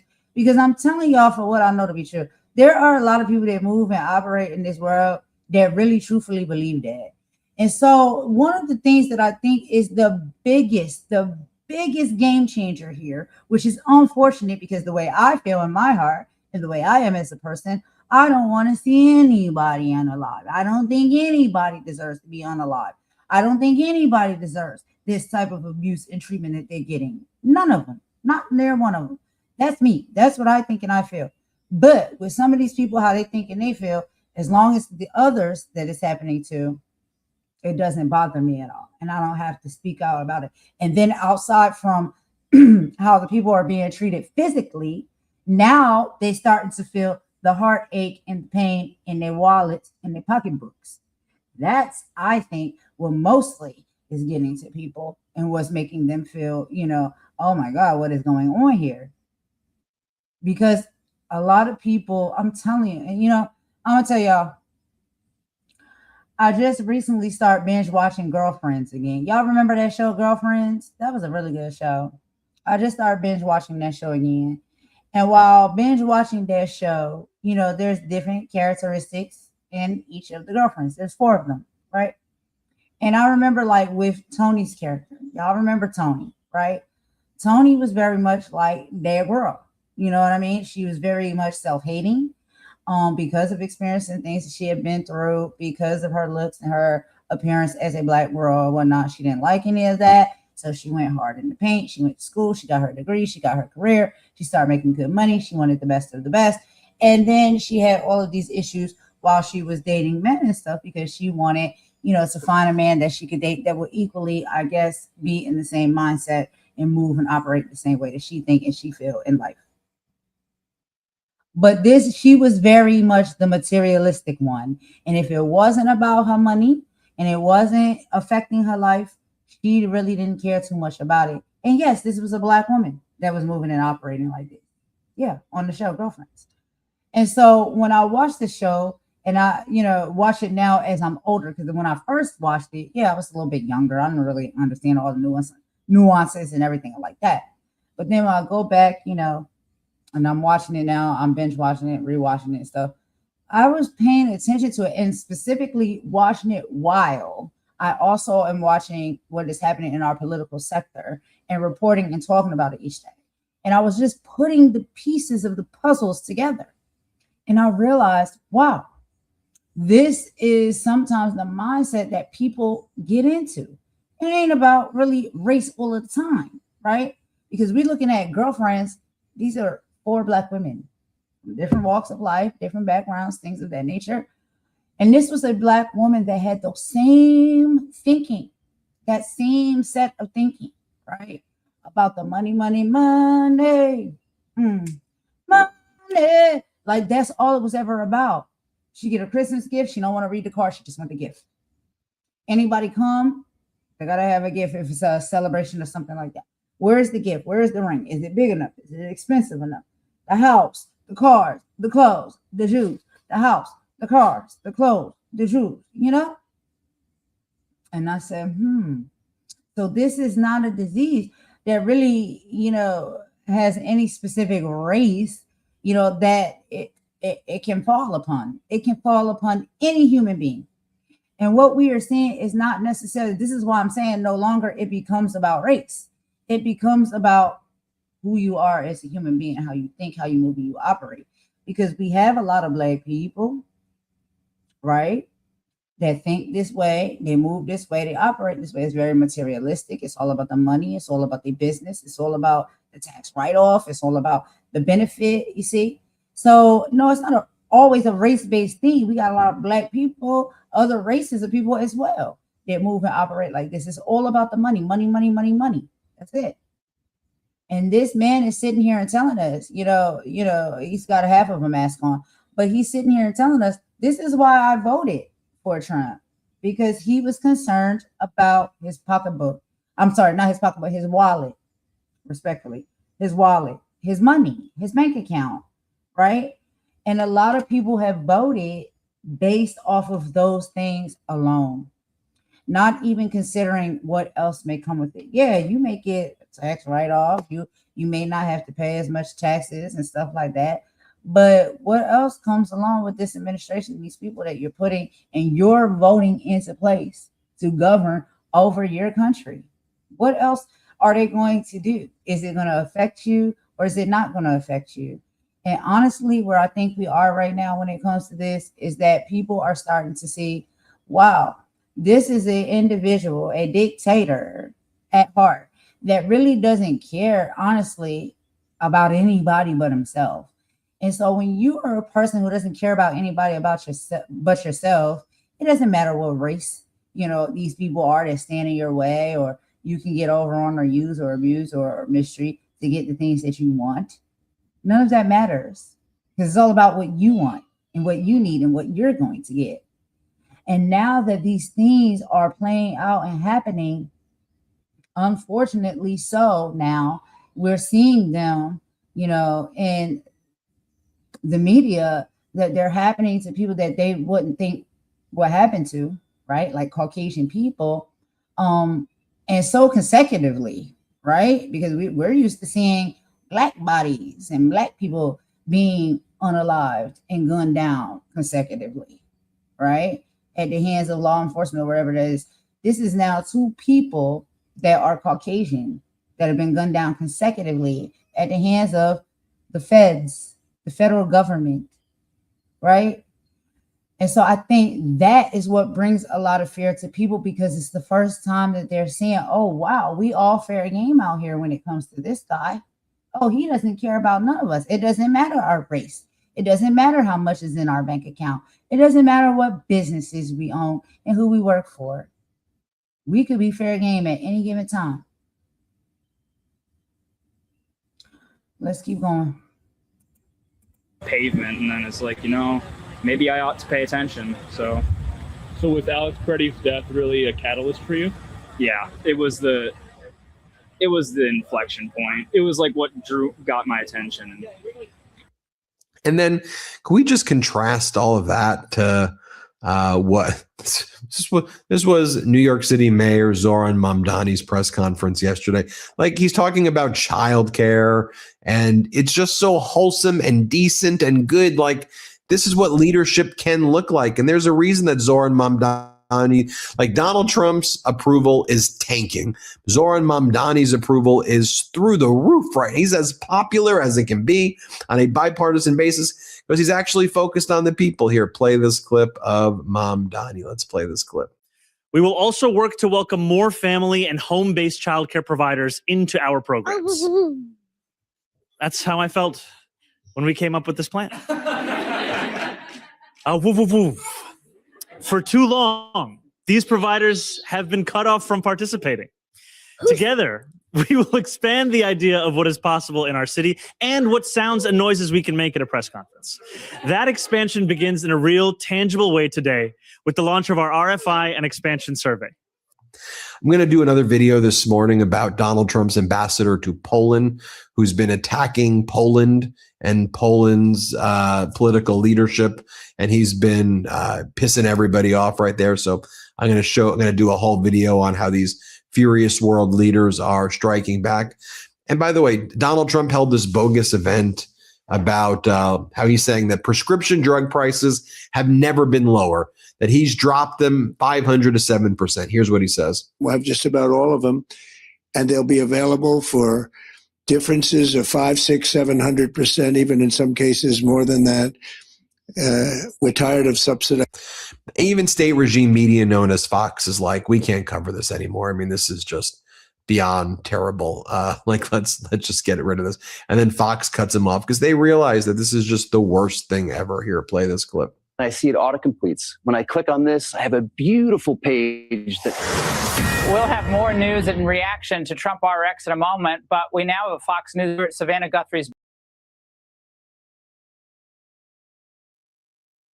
All right, y'all. So that was the end of Midas's video, and doing his reports as far as covering the crash out that Trump had, of course, because he was in his feelings, and how he really did, double down, I guess make it prevalent to people that there is some underlying level of racism there. I do understand people, and I remember during the time where he was running and Biden was like, I'm going to put Kamala up there because he needs to back down because he's not well enough to do it. And I remember watching the videos and where they would go around and interview Black people even. I don't want to make it all a race thing all the time, but it was just like they said they love Trump. They said Trump is not racist. Racist is where, racist how. I want to ask those people if we circle the block, like if we spin the block on them, I want to ask y'all, like, do y'all think he racist now or not? Like, you still don't think that he's racist and he don't have race issues at least, right? That is my question when it comes to people like that. But anyway, we're moving way slow because I'm talking too much. So let me go ahead and get into this next video. So the next one that I'm going to show for y'all is the update, y'all. Okay, this is Nancy. So basically, she has been kidnapped. She has been kidnapped and she is being held for ransom. Okay, this woman is in her 80s, and she is the mother of one of a very well-known, famous news reporter, I believe from Good Morning America. This is where she works. Let me make sure that I'm not wrong about that. But yeah, so her mother was abducted. And now apparently she is being held for ransom, and she has two other children. So it's three. She has three children, including, her daughter that is the news reporter, but she's got two other children as well, another daughter and a son. And they came out, and I showed this on one of my lives the other day with statements, and really in grief because they just want their mother back. And at this point, they say that they're willing to talk. And, what do these people want? They just want their mother back. And so a lot of people, opportunists and stuff like that, may hear something like that, impose and lie and scheme and scam and say, that they may be the ones holding her hostage or things like that so they can get the money. This person supposedly was asking for Bitcoin in exchange to give the mother back. We can't be sure if this is the real person that has the mother in captivity or if this is just a scammer and a grifter, that's just using this opportunity to see if they can get something out of it. But at the core of it, what's most important is that this woman has been abducted. She's in her 80s. She is sick. She has heart issues. And she needs to be home. She needs to be safe. And her children want her home. And this is just nasty work to just see where we're at in this world right now. I watch shows and I watch these movies. I do. And I understand they're supposed to be meant to be made for entertainment purposes. But some of the things that I see play out in these shows and these movies, as I'm watching what we're going through in the real life, in real time, a lot of stuff is similar to what's happening in these movies, and these shows. And it's just like the nasty work of it all. Like people are really capable of doing these type of things. It blows your mind sometimes because you wouldn't think that people will go through these lengths to do this stuff. But of course, I am somebody who watches CSI and I watch, Criminal Minds, and I've watched, Unsolved Mysteries and all of these things. So I know like for years, for a long period of time now, these type of things do happen and, they do go on. It's just crazy. That is real. That people really do this. So it's one thing when you watch it for entertainment. It's another thing when you watch it and you realize this is a real story. That always gets me trippy in the mind because I'm like, wow, people really out here moving and shaking and operating like this. But, we got to send prayers up or whatnot because this is disgusting work. And I want to go ahead and play this news report for y'all so we can get the update as to what's going on, okay?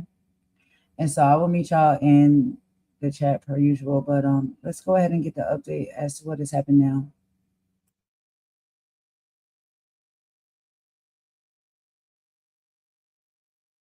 We are also learning a man with ties to Los Angeles was arrested and charged federally for allegedly contacting relatives of Nancy Guthrie. According to court documents obtained by Fox 11 just yesterday, Derek Calleja is facing federal charges over allegations of reaching out to Nancy Guthrie's relatives asking about the ransom. Now, we also do have another post here from TMZ that I wanted to see if we could get up on our screen here as we were hearing from Harvey Levin, who is the founder of TMZ.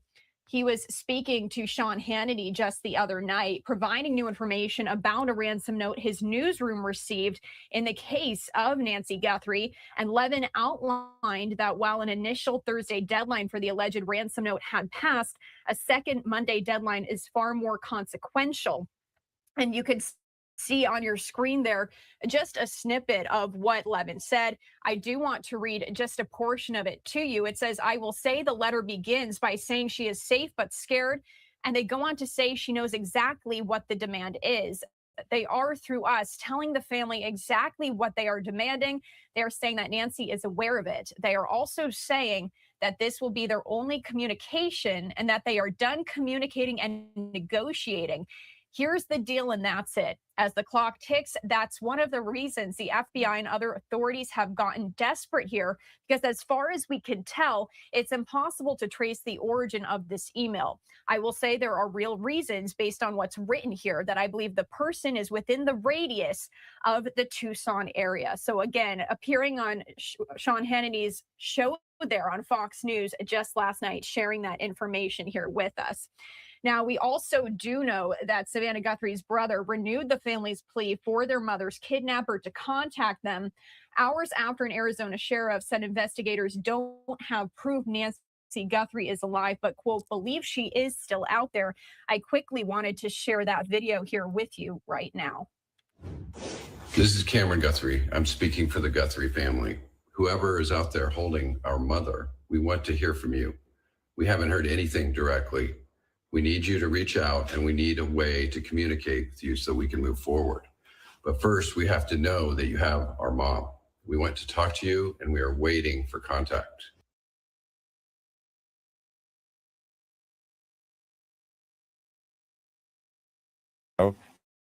You're not a suspect until you're named as a suspect, which is usually right before you're charged. I don't think they're there yet. They're looking at a lot of things. Candace, based on what we know so far, what's your take on the type of person or people that law enforcement are likely looking into right now? Well, this looks to me like it was committed by people that have experience committing other crimes. This is not what we call a kiddie crime. A couple teenagers took her to see, gee, maybe we could get some money.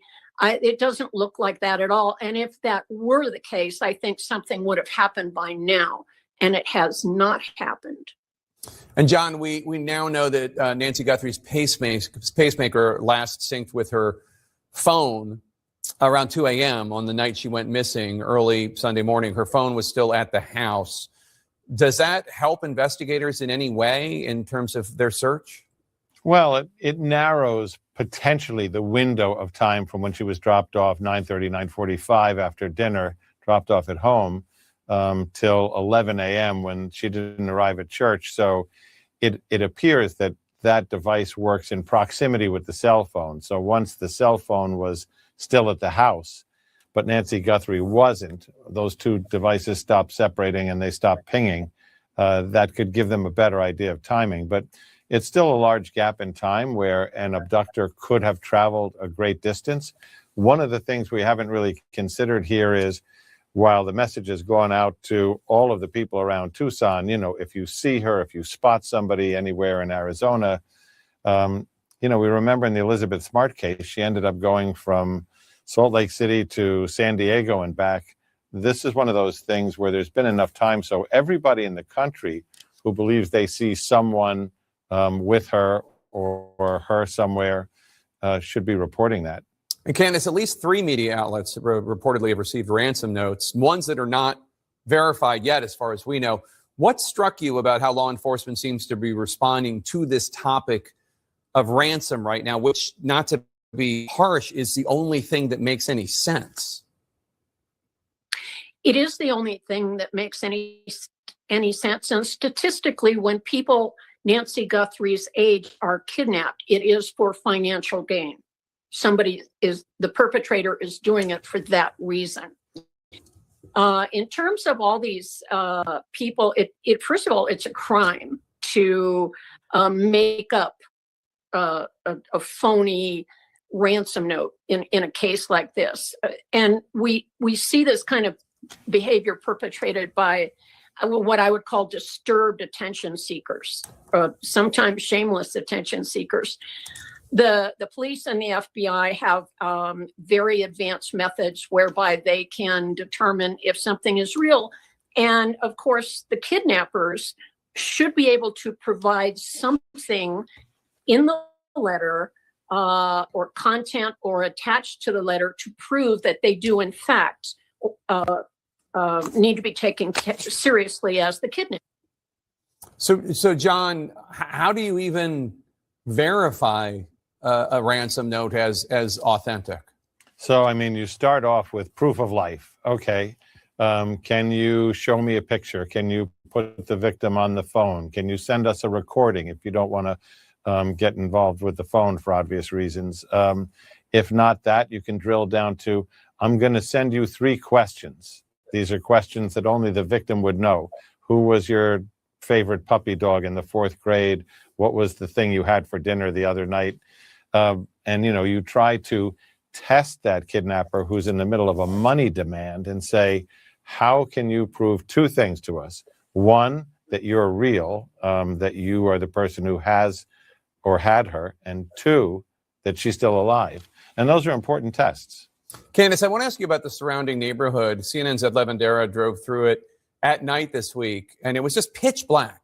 No streetlights, houses set back far from the street, screened by vegetation and cacti.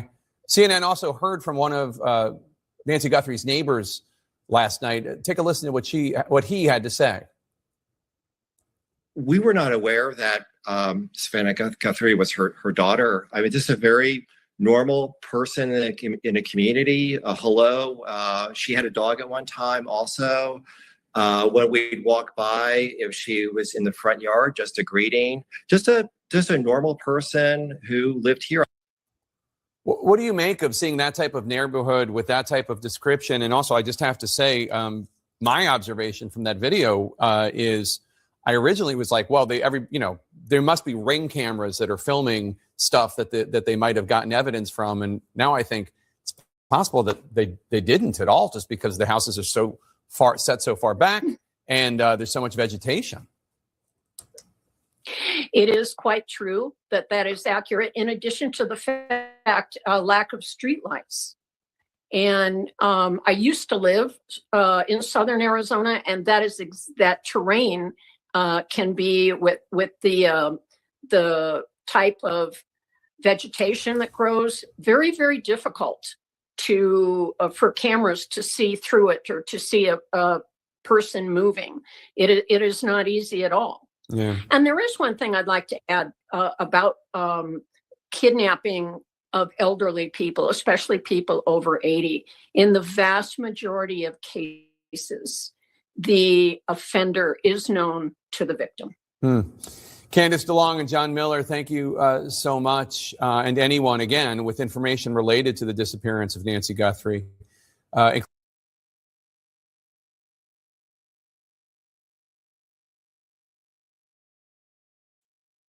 All right, y'all. So that is the updates with Nancy Guthrie. I played, and it's Guthrie, so now I know how to pronounce it. But I played 2 of those videos there, y'all, for y'all to hear some of the updates as to what is going on with that case and that situation.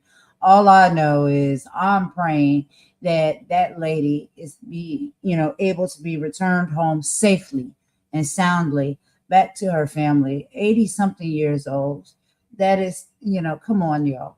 We all got a grandmother, a great grandmother. Shoot, I don't know. Depending on people's ages, maybe your mother is in that age range. And so we have to have a heart and an empathy and, some type of feelings like that's never okay. That's got to be something that people are really, I'm telling you, falling apart into pieces over. Right? Your mother being snatched like that. Then now you have people up here saying that the only thing that they want is money. Oh, you want your mother back? Pay us this amount. This is what these people do. This is the world that we live in. And I think sometimes it's important for us to take a time out or a moment out to put ourselves in someone else's shoes. And so if that was your mother or if that was your grandmother, how would you think or how would you feel? And what would you do? And what lengths would you go to get her back? And she's not well. She's sick. She has a heart condition. And to go under that type of, trauma, to be snatched up, who knows where they're keeping her, what they're doing to her. We can't be sure. Her heart is already not strong as it is. And to go through something like that puts a lot of strain on the heart, on the body.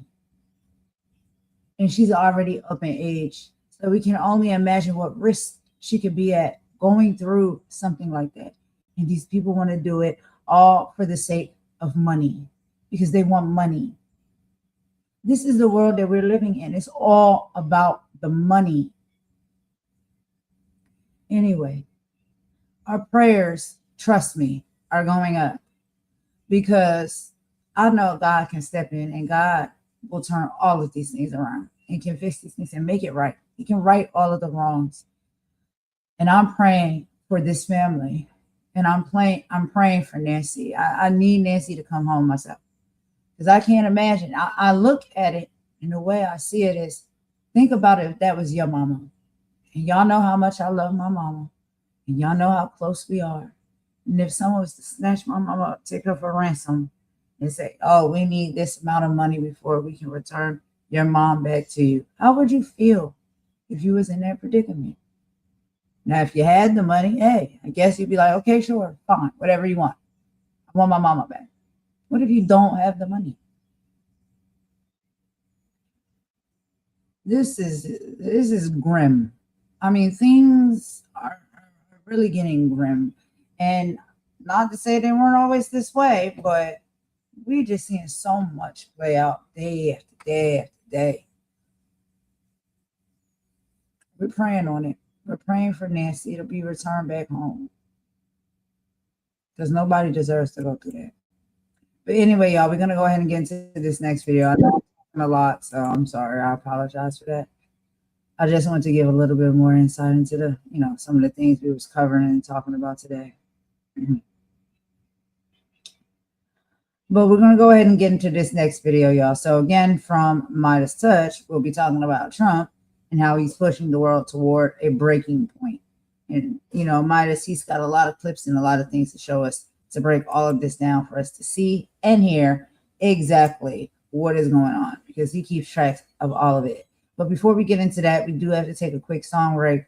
I'll be right back, guys, after this song break, and we'll get right into that video.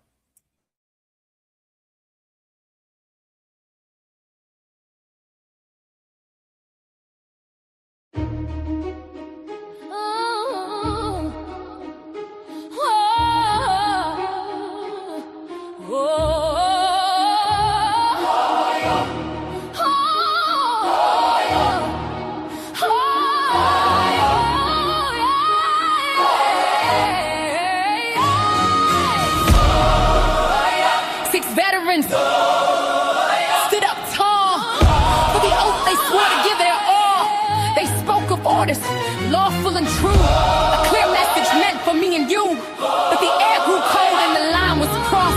A furious price at any cost. A simple warning, clear and bright. Met with a fury late one night. The headline screams, a chilling sound. Political peace is nowhere found. Punishable by death. The message read, a fire lit under every head. For lawmakers sworn to oppose the pain. Now caught in the heat of a social rage.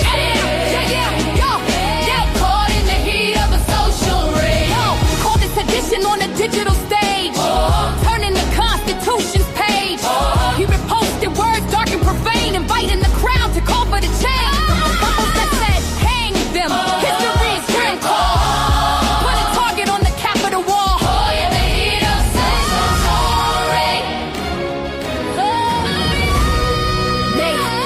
that's this whole greatness. And truth turns to lies. We see the danger reflected in their eyes. It's a terrifying shift, a line we can't let simply drift.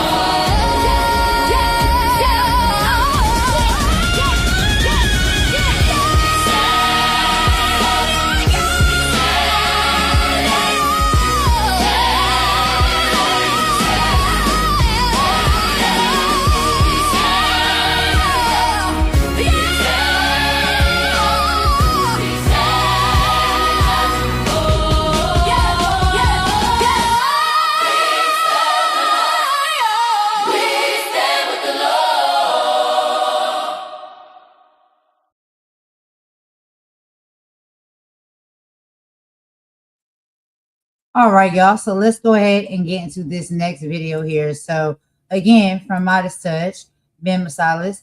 If y'all have not checked out that channel, y'all please go over there and subscribe to their channel. Like their videos and watch some of their content because it's a really great channel. But yeah, we're gonna get into this video over here from Ben, and this one is titled Trump pushes world towards a breaking point with latest moves. And I want y'all to pay attention because Ben has put some really great clips in here of some people that we have been talking about here on this platform and we have seen in the media cycle, as far as like Tom Homan and what they really think and what they really set out to do.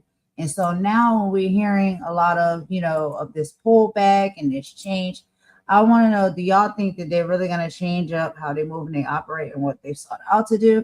Or do you think they're just going to do exactly what it is that they sought out to do? And have they done exactly what it is that they sought out to do? Pay close attention, y'all. This is a really good video. It's only about 11 minutes. But watch some of the clips that Ben puts in here, right? You're going to hear exactly from these people's mouths how they move, how they operate, and what they want to do. And this is what we must pay attention to. Let's go ahead and get into it.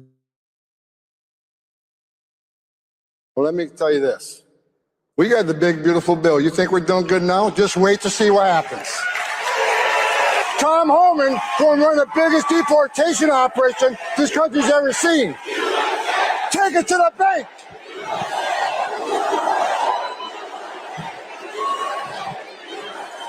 There is a growing sense, shared by Americans and observers overseas, that the United States has entered a new and more volatile phase, one in which violence is no longer an aberration, but a governing tool.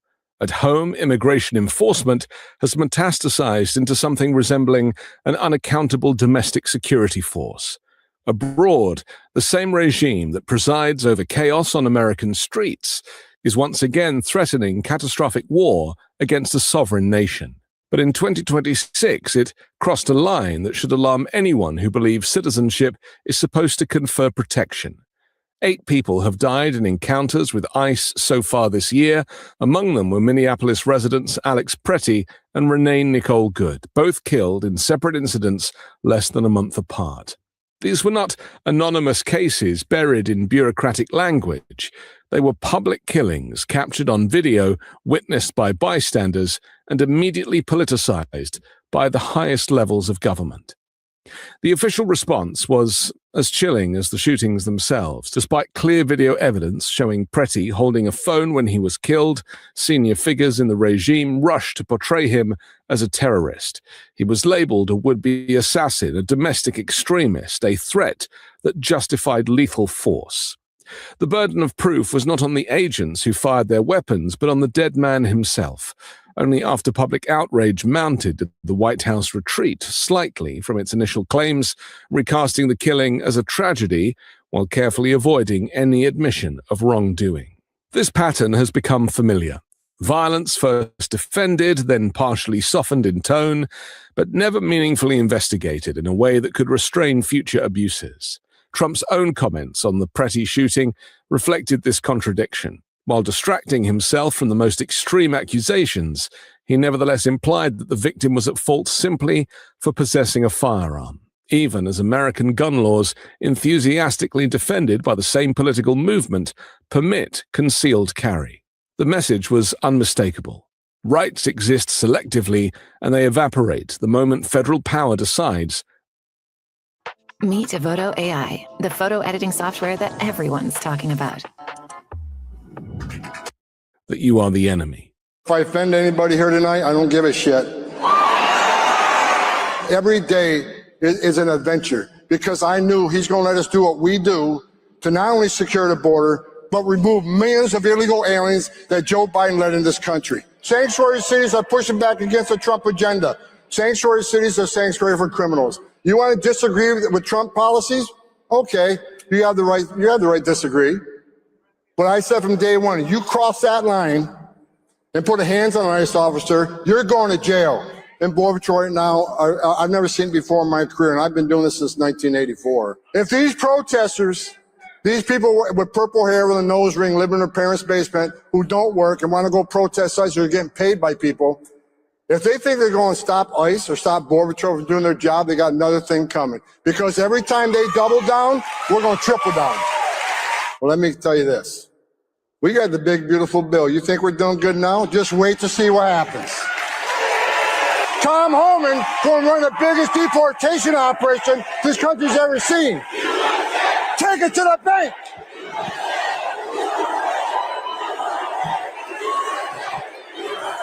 Public opinion appears to be shifting in response to this brutality. Polling consistently shows that a majority of Americans believe ICE has gone too far, and dissatisfaction is no longer confined to liberal or progressive circles. Even conservative lawmakers have begun to express discomfort, urging investigations or calling for immigration agents to be withdrawn from certain regions. When Fox News headlines acknowledge slipping support for immigration enforcement, it signals more than a temporary PR problem. It suggests a legitimacy crisis. Yet the regime's response has not been reform, but rebranding. Arrest as many people that touch you as you want to. Those are the general orders all the way to the top. Everybody fucking gets it if they touch you. You hear what I'm saying? Less legals. We're going to look at shipping tractor trailer loads of that shit in here. So you catch what it's all about us now. It ain't about them. Professional, legal, ethical, and moral. You know what we're talking about. Legal, ethical, moral. You're on camera. But other than that, it's what we do. The removal of Gregory Bovino, a senior official who seemed to revel in intimidation and authoritarian imagery, was presented as a corrective. His replacement, Tom Homan, brings no promise of restraint. On the contrary, Homan has openly boasted about plans for mass deportation on a scale never before seen in the United States, accompanied by rhetoric that treats millions of people as invaders rather than residents, neighbors, or workers. Changing the face of the policy does nothing to alter its substance. Coercion, fear, and state violence remain the point. What is unfolding domestically mirrors how the United States is once again conducting itself abroad. As criticism mounts over the actions of federal agents in Minnesota, the administration has escalated its confrontation with Iran, issuing threats that would have been unthinkable from a previous generation of American leaders. Trump's recent declarations, boasting of armadas, warning of devastation far worse than previous attacks, and demanding compliance under explicit threat of annihilation, read less like diplomacy than a prelude to war. The danger here is not rhetorical excess alone. Tens of thousands of US troops are stationed within range of Iranian missiles and drones. Regional allies are deeply anxious about retaliation, and European diplomats are bracing for a crisis that could spiral beyond anyone's control. Iran has made clear it will not negotiate under coercion, while simultaneously signaling that any American strike would be treated as an act of war, answered comprehensively and without restraint. This is how conflicts begin, not through careful planning, but through bravado, miscalculation, and domestic political pressure. Whilst negotiations are currently underway in Ankara, there is reason to suspect that the timing of this escalation is not accidental. When regimes face backlash at home, foreign threats have long served as a distraction, a way to recast internal dissent as disloyalty and criticism as weakness. The spectacle of aircraft carriers and ultimatums can temporarily drown out images of citizens bleeding on sidewalks in Minneapolis, are indeed calls for the release of the Epstein files. But history offers a grim warning. Such diversions tend to compound disaster rather than conceal it. Iran's reminders, America's recent wars, are particularly pointed. Trillions of dollars spent, thousands of American lives lost, entire regions destabilized. These are not abstract figures, but living consequence of impulsive militarism. That the same leadership appears willing to repeat this pattern while simultaneously eroding civil liberties at home should be a source of profound alarm. What unites these domestic and international actions is a worldview that treats force as the primary solution to political problems. Immigration becomes a battlefield, protest becomes insurgency, diplomacy becomes extortion backed by missiles. In such a framework, accountability is weakness and empathy is betrayal. The result is a state that no longer sees its power as something to be justified, only to be exercised. The most unsettling question is not whether this period represents the darkest chapter of Trump's second term, but how normalized such darkness has become when citizens can be killed by federal agents and smeared as terrorists without evidence, and when war is threatened with casual bravado. Danger is no longer situational. It is systemic. A country that behaves this way is not merely feared abroad, it is feared at home. Once regarded, however imperfectly, as a partner by its allies, The United States is now widely distrusted, increasingly isolated, and often spoken of in diplomatic circles as a pariah state whose unpredictability poses a danger to global stability rather than a guarantee of it. The United States likes to imagine itself as a stabilizing force, a defender of law and order. Increasingly, it looks like something else entirely. A nation that has turned its immense power inward and outward at the same time, with little regard for the human cost. That combination, unchecked domestic force and reckless international aggression, is what makes the present moment so perilous. And unless it is confronted, it will not remain confined to rhetoric or isolated incidents. It will continue to claim lives, both within America's borders and far beyond them. I'm Anthony Davis. You can find me on the 5 Minute News YouTube channel and podcast, on Wednesdays co-hosting Uncovered, and on Sunday on The Weekend Show with Midas Touch. Love this video? Support independent media and unlock exclusive content, ad-free videos, and custom emojis by becoming a paid member of our YouTube channel today. You can also gift memberships to others. Let's keep growing together. All right, y'all. So there y'all have it. That was Anthony Davis. Like I said, another great person that is over on the Midas Touch Network, but also has his own platform as well. And I'm gonna read some of that out for y'all as well, so you can find him. But I love the Midas Touch Network. I love Ben be cracking me up. And I think it is so cute because his brothers, they all look alike. And I just think that they're so cute. So I like, really tapping into their content because, they really just put it down and keep it real. But yeah, Anthony Davis, he is a veteran, a British broadcaster, journalist, and a voiceover artist. And we can tell that he's a voiceover artist because, y'all, I just told y'all in the comments, I said, I love his voice. I can imagine him being, a character or something in a movie, maybe even a Disney film, right? His voice, I just love that. But anyway, he moved from London to Los Angeles in 2017 and has since become a leading voice in American political commentary. He is often partnered with Midas Touch Connection. He is a key host on the Midas Touch Network, where he hosts The Weekend Show and co-hosts Uncovered alongside former federal prosecutor Ron Filipkowski. I hope I said that right. I'm pretty sure I said it wrong. He's also an independent news founder. He is the founder of 5 Minute News. That is his platform, a daily podcast and YouTube channel that focuses on verified fact-based reporting on politics, inequality, and climate change. Some of his career highlights over the years, he's a UK radio legend. Before coming to the US, Anthony was a massive star in British radio. He hosted the Smooth Drive Home on Smooth Radio. I can see why, because I'm telling you, his voice is pretty smooth, reaching 6 million listeners, and spent nearly a decade at LBC, London's premier news talk station. He is an award-winning journalist. He has won multiple prestigious awards, including 2024 Honorary Webby Award for News and Politics, in 2023 the Telly Award for his work with Midas Touch, and in 2022 Gold Muse Award and the Vega Award for Best Host. The voice you've heard everywhere. Even if people don't know his name, they know his voice. He was the announcer for the Emmy-winning Nike You Can't Stop Us campaign. Nike You Can't Stop Us campaign, which got 50 million views in 3 days, and has announced live on BBC events like the Royal Variety Performance and Comic Relief.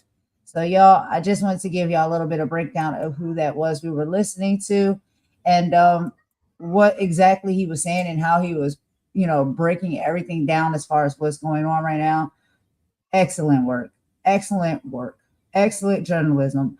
And I really love listening to podcasts like this and platforms like this and reporters like this, because this is what we need. People are going to keep it real.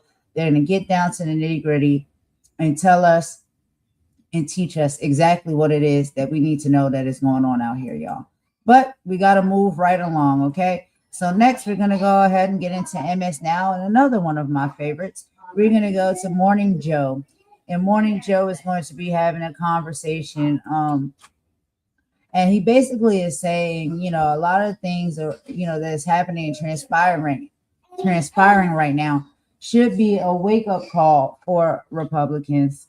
He's breaking down new polling when it comes to immigration. And there's a lot to be said about what is happening with that. So we're going to go ahead and get into that video next, y'all. Yeah, you know how they do, child. We're coming up with the midterms, and they're trying to find any way possible to get less people to vote in the direction that they don't want them to vote in. So they got to remove them off the map and make them unqualified to be able to vote. And so we'll get into all of those talks here. I'm going to let Joe talk about it on his podcast. Let me go ahead and get this up on the screen for you all. And then I will meet y'all in the chat per usual if you want to talk about it with me as we listen together. Let's get into it.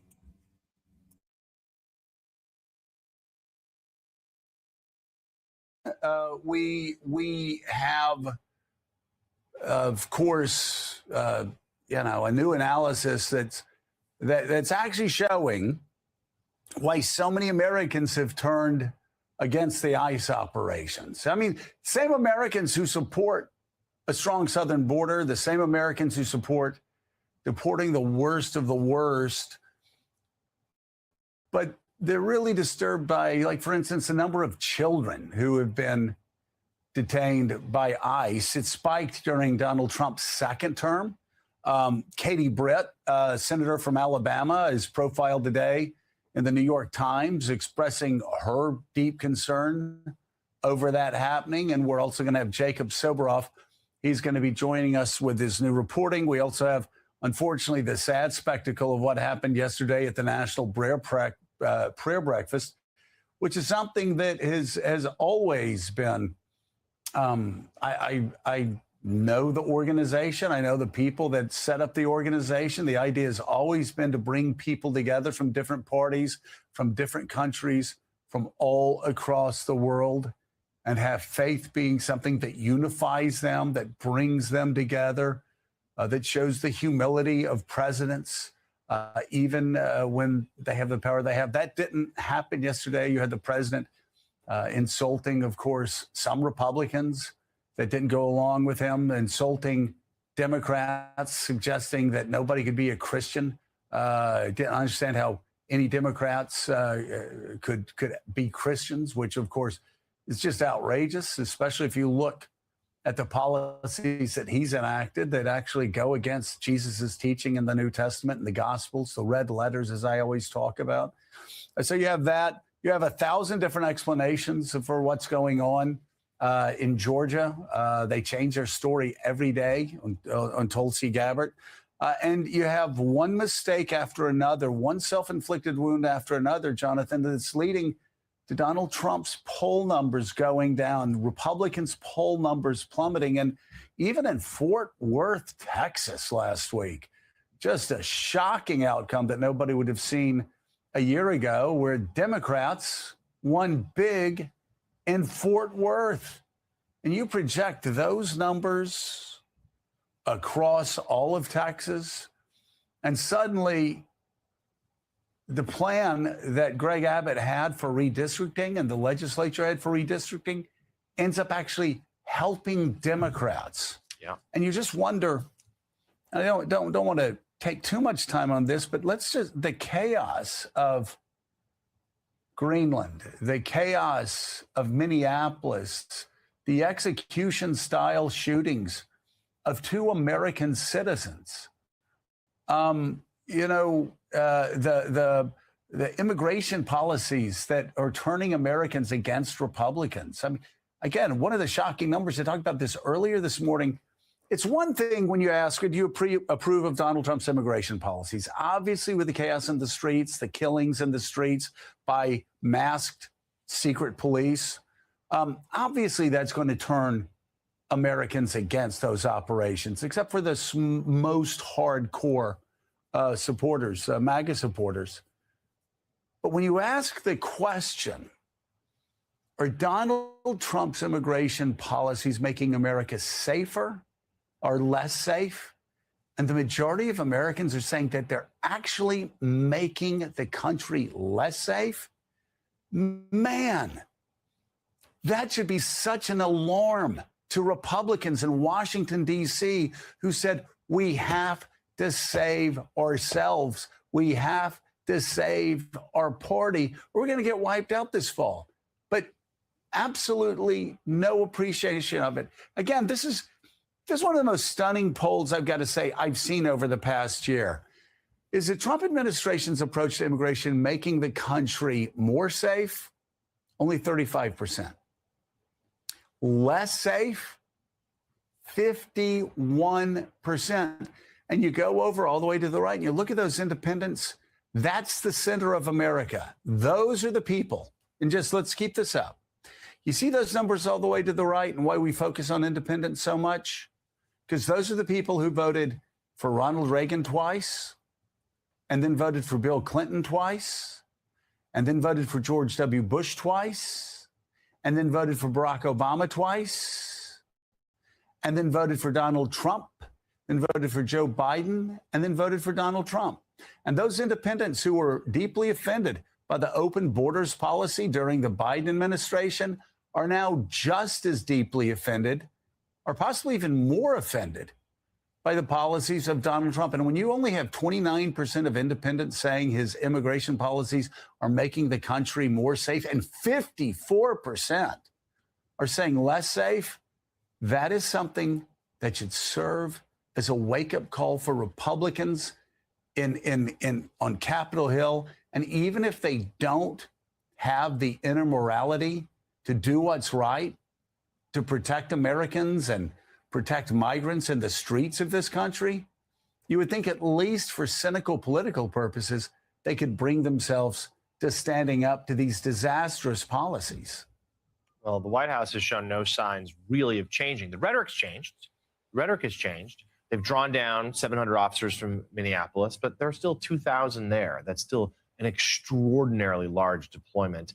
We have not seen much in the way of actual changes there. Residents of Minneapolis are talking about how they're still seeing these agents about. We played video just a couple days ago about a car approached by masked men with their guns drawn.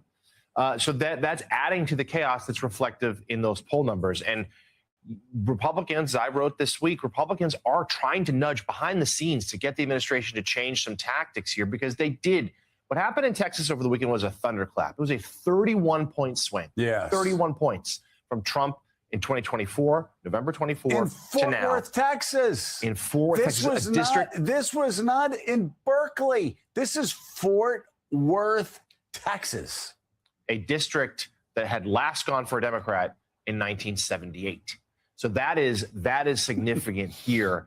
And Republicans see it, even if at least so far, the West Wing's political shop hasn't reacted to it. So there's a lot to sift through, including with deportations. And we'll get to Jacob Sobroff and his reporting in just a moment for more.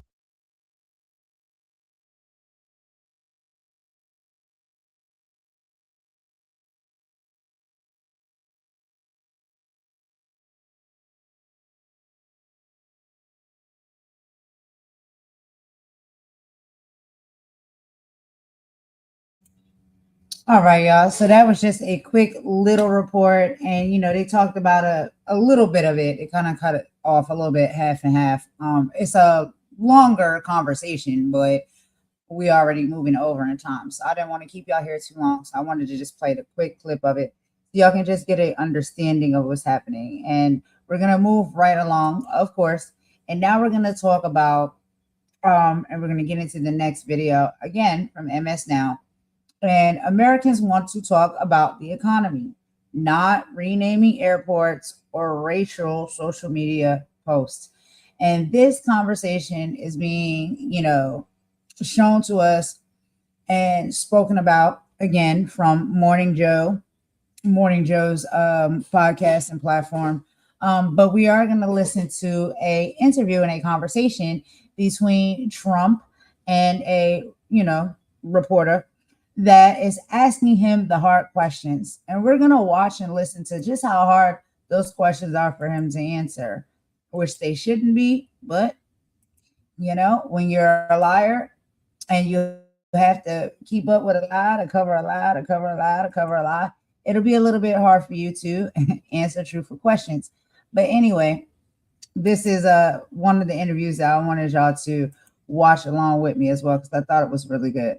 But again, this is from MS Now, but this is the Morning Joe Show. So let's go ahead and get into it, y'all. I'll meet y'all in the chat per usual. I don't know, but you know, a lot of the cheating comes from it's international cheating. You have people, they say, from China. We have our director of national and international intelligence, Tulsi Gabbard, who's doing a great job. Where's Tulsi? She took a lot of heat 2 days ago because she went in at Pam's insistence. She went in and she looked at votes. President Trump yesterday explaining that Attorney General Pam Bondi sent Tulsi Gabbard to Fulton County, Georgia last week for the FBI's raid of an election office. Okay, that's one take on it. But on Wednesday, he told NBC News he didn't know why the director of national intelligence was there. The shifting stories. That's true. There are about 4, 5, 6. There are several different stories on why she was actually there. Look at this. I'm seriously, are you guys kidding me?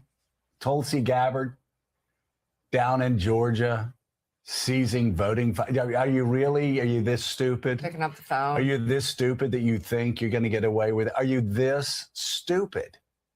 Why are you so stupid? Why do you do things that hurt Republican candidates in the state of Georgia, hurt Republican candidates across the country, and are always overturned by judges? I've got to say, and you know, Allie's last story was about the president saying, okay, well, we'll give you that funding. We'll restart the funding for desperately needed transportation between New Jersey and New York to help people on both sides of the Hudson be able to commute better. If you rename Dulles Airport and Penn Station, I mean, and seriously, who would want their names on either one of those? Why don't you just ask them to rename the New York Jets after you? I can't imagine it. But again, Jonathan Lemire, the fact is that Donald Trump seizing those funds was one part of Mikey Sherrill winning by like 15 points or 14 points or however many points he won in New Jersey. The Republican candidate was gaining ground. This happened, and then poof, he spent the rest of the campaign talking about that. Now, John Ossoff, this is a gift for John Ossoff in Georgia. You look at New York State, it's going to be, again, critical for the Democrats taking over the House of Representatives.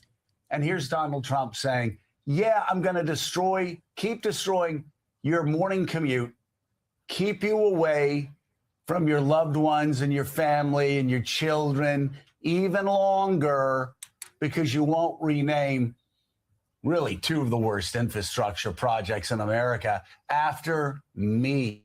Again, all of this is so self-defeating. And if you don't believe me, just look at the poll numbers. Yeah, President Trump telling on himself there, clearly revealing doesn't travel by train very much. Otherwise, he might want to stay clear of having his name splashed on Penn Station. Exactly. But you're exactly right. First of all, the Gateway Tunnel, which is what New York and New Jersey officials have wanted for decades, desperately needed link under the Hudson River, helping commuters in both states. And certainly now Governor Sherrill was grateful for that in-kind campaign donation that President Trump made late in that race this last fall, because he took away that funding and in a moment of a fit.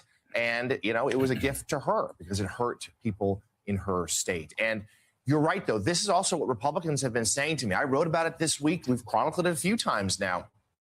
That President Trump, he's just taking his eye off the ball, they fear. Like, lock in on the economy, lock in on rising prices, like do something about inflation or healthcare costs, whatever it might be, things that voters are likely going to have front of mind this coming November at the midterms. And instead, Trump, first of all, didn't travel this week as his team had promised, these weekly trips to talk about the economy and campaign for Republican officials. But more than that, he seems to really care more about these legacy projects, whether it's the ballroom or the Kennedy Center. He's on a building spree throughout Washington. And Willie, this would be the next, the idea that he would suddenly want to have his name on Dulles and Penn Station, and threatening to keep federal funds away unless that happens helps no one.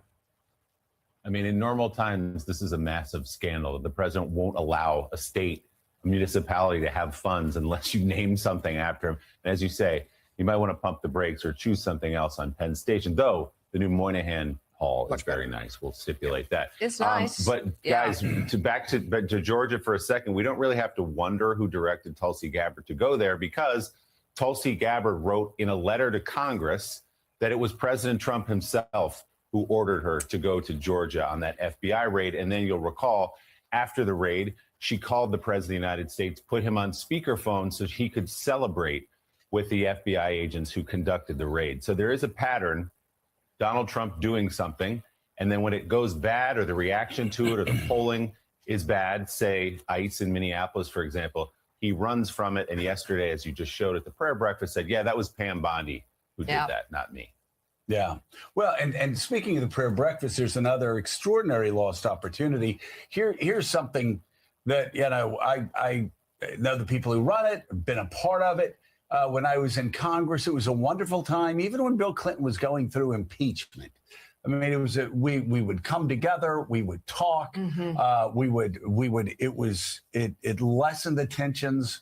The president, other people would talk about their faith, and it was a good time to come together. Yesterday, you had the president attacking Republicans that voted against him, Thomas Massie especially, attacking Democrats, saying, I don't know why any Christian would vote for. Okay, y'all. And so we're going to finish this interview in just we're going to finish this video in just a minute. But I did want to correct some of the things that I might have said that may have come across wrong earlier. And so one of the things that I want to be known, right, when it comes to, because y'all know this is what I do. I report, I talk about the politics. I'm heavily embedded in it, and I do have a passion for it. And I see the importance of us being and participating in what is happening in our political sector. And so one of the things that I wanted to just come in and, reiterate is that when it comes to being a Democrat, Republican, independent, however, or whatever side, that you may be on, I don't, when I make certain comments and stuff, sometimes I don't always put out that disclaimer that I'm talking just about that individual person or individual group or individual situation. And that is what these things typically are about.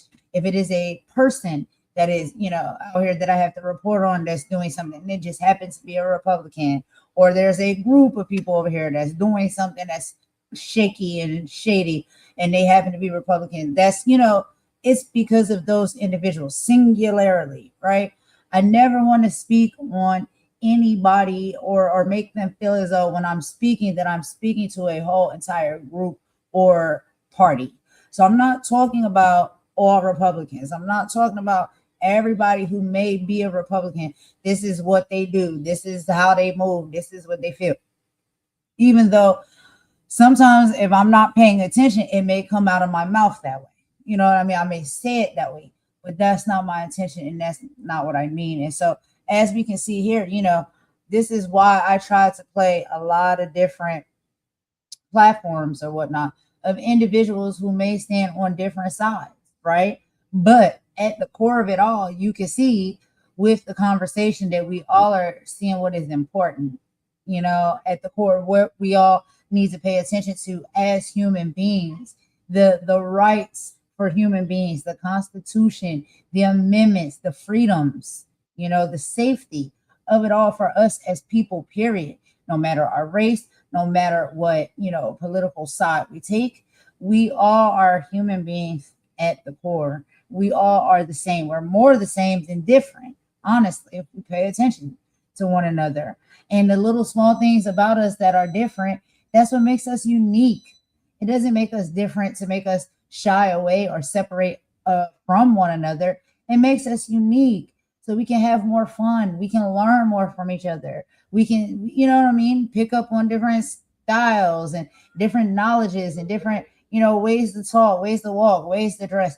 All of those different things that are different about us are what's unique about us. And I think that we all should really dive more into that and understand that, and I know, and this is difficult, and I knew it was going to be difficult when I hopped on, wanting to talk about these things in a public way when it comes to politics. Sometimes, and it's really not my forte to really talk about religion or spirituality. I just only express what mine is. Hold on, I have to stop the microwave. I just only express what mine is. But over here on my platform, I'm very open and welcoming to anybody who may have a different spirituality or religion from me. That doesn't make it, to where we can't have a conversation and kick it and have fun together and laugh together and talk about stuff. We should not let these things keep us separated, and then when it does come to the hard conversations that need to be had, if we do it in a, mature way, then we can have those conversations despite our differences. And it doesn't have to end in argument, and it doesn't have to end in fighting, and it doesn't have to go to no ugly route or way. We have to push these muscles forward, understanding that we all are not the same. We're not all alike, and we don't all think the same. We don't all live the same experiences, but we still can unite. We still can be connected with each other. We still can be cool with each other, That's just all I hope to see in the world in the future to come. So I just wanted to make that quick disclaimer, because I think I said something earlier that might have rubbed off a little bit wrong, and I might have said it in a way that I didn't mean for it to come out. But at that time when I was watching that video, that individual that was speaking had mentioned that he was a Republican or whatnot, and it was like, for him, it was about his money and stuff like that. And I didn't want it to seem like, oh, everybody who's a Republican, that's all they care about. It's just money and nothing else. So I didn't mean for it to come off like that. If it did and you took it that way, I apologize. It's not the way I meant for it to come out. But as we listen to these different reports and we hear these different sides of the conversation with a lot of these reports, we see like there's Democrat podcasts and news stations that are speaking. There's Republican podcasts and news stations that are speaking. And, there's some that is, okay, we're not going to agree with how they think and how they move and how they, see it playing out. And there's some that are all seeming to be on the same page, so where we can be in that middle space. That's that comfortable, I think, balanced middle space that I think is what, maybe is best for us to be in. Like, if we all can just put our differences aside and see, like, when it comes on a grand scale of things that are important, if we can just connect with one another and find some type of middle ground. I think we need more of that, right? And so I just try to put up, these pieces of content and have these conversations to show like there's conversations coming from both sides. And when it comes to the severity of what we're seeing happening and really like rolling out right now, even on both sides, there are people that they get it. They get it and they see it for what it is. A lot of this is not, most of this, honestly, it's not right. And it's not how we think this world should move and operate. It is not how we should have to live as a people. And then some of the thorns and the hard differences and, the ones that we know are not for us and not with us, that sometimes stands out too. And when it does, then yeah, we'll call that out. We'll put a big major flashlight right over it and point it out to the people, because those are the ones that's holding us back from the progression moving forward that we need to have. And anyway, let's keep going. That's all I wanted to say. So just a quick disclaimer. I do apologize if any of my statements earlier were offensive. I did not mean it that way. Or Democrats, when in fact, because they oppose me all the time, when in fact, there are a lot of people that actually were raised in the church asking, why would anybody support so many of these Republican policies that run completely counter to Jesus's direct, unambiguous teaching. You got Mike Johnson, like Christ explaining the Bible to the Pope because the Pope dared to actually quote Jesus's words. You could go on, and then, you know, Willie, Donald Trump's coalition, the Republicans' coalition, is not crumbling from the edges. It's crumbling from the center. He's losing the independents. He's losing, of course, Democrats that may have voted for him. He's losing working Americans that voted for him in the past. And everything he's doing is causing that collapse in the center to continue and drive his numbers and Republican numbers down. And of course, overnight, he put out a Truth Social post that was a racist post depicting the former president of the United States and First Lady as monkeys, as primates. And, you know, that's only going to hurt the, you know, they're sitting there thinking, oh, we're going to own the libs. Oh, we're going to make the libs mad. No, I'll be so triggered. That's not what happens. I mean, at this stage, all you're doing is hurting the Republican Party. All you're doing is hurting your support in the center. All you're doing is making sure Democrats have a great off-year election. All you're doing is making yourself look pathetic, Republicans, for not standing up to this open racism and bigotry. Again, in normal times, would end somebody's political career that day. And every Republican or any career in normal times would have come out and attacked this racism and this bigotry. But the thing is, they think Democrats are going to get angry. Now Democrats just look at it and they're staring at the Republicans going, really? You're not going to say anything about this? Because this doesn't own the libs. This destroys, just all of this stuff destroys Republican support among the very voters they need to win elections. Yeah, unambiguously racist posts amplified by the president of the United States about a former president of the United States and a former first lady of the United States.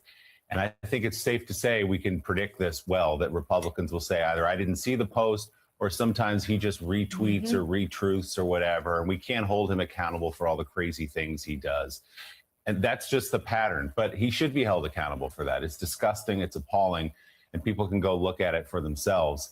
And you're right, Joe. I mean, again, normal people look at this stuff. They look at the post last night or they look at what's happening in the streets of Minneapolis. You can go down the list and they go, I don't want this. This is not. And so I think you saw it even in that poll we saw yesterday about the shooting death of Alex Preddy, where you only had 22% of Americans saying, yeah, we agree with the administration's point of view on this, that it was justified. He was an agitator. 22%. I mean, that's below the MAGA slice of whatever you want to call it, the diehards, 30 to 35%. So he used to have, or often sometimes still does, the president, good political instincts, but to continue to do this stuff and to shed voters, to shed support, Caddy K, as we embark here on this election in the fall. And maybe there's a reason he doesn't want to talk about the economy. It's because there was another bad jobs number yesterday, or that, as Steve Ratner showed us in his charts yesterday, just the data that they're putting out, the numbers, the things he's claiming about how strong the economy simply aren't true statistically, factually,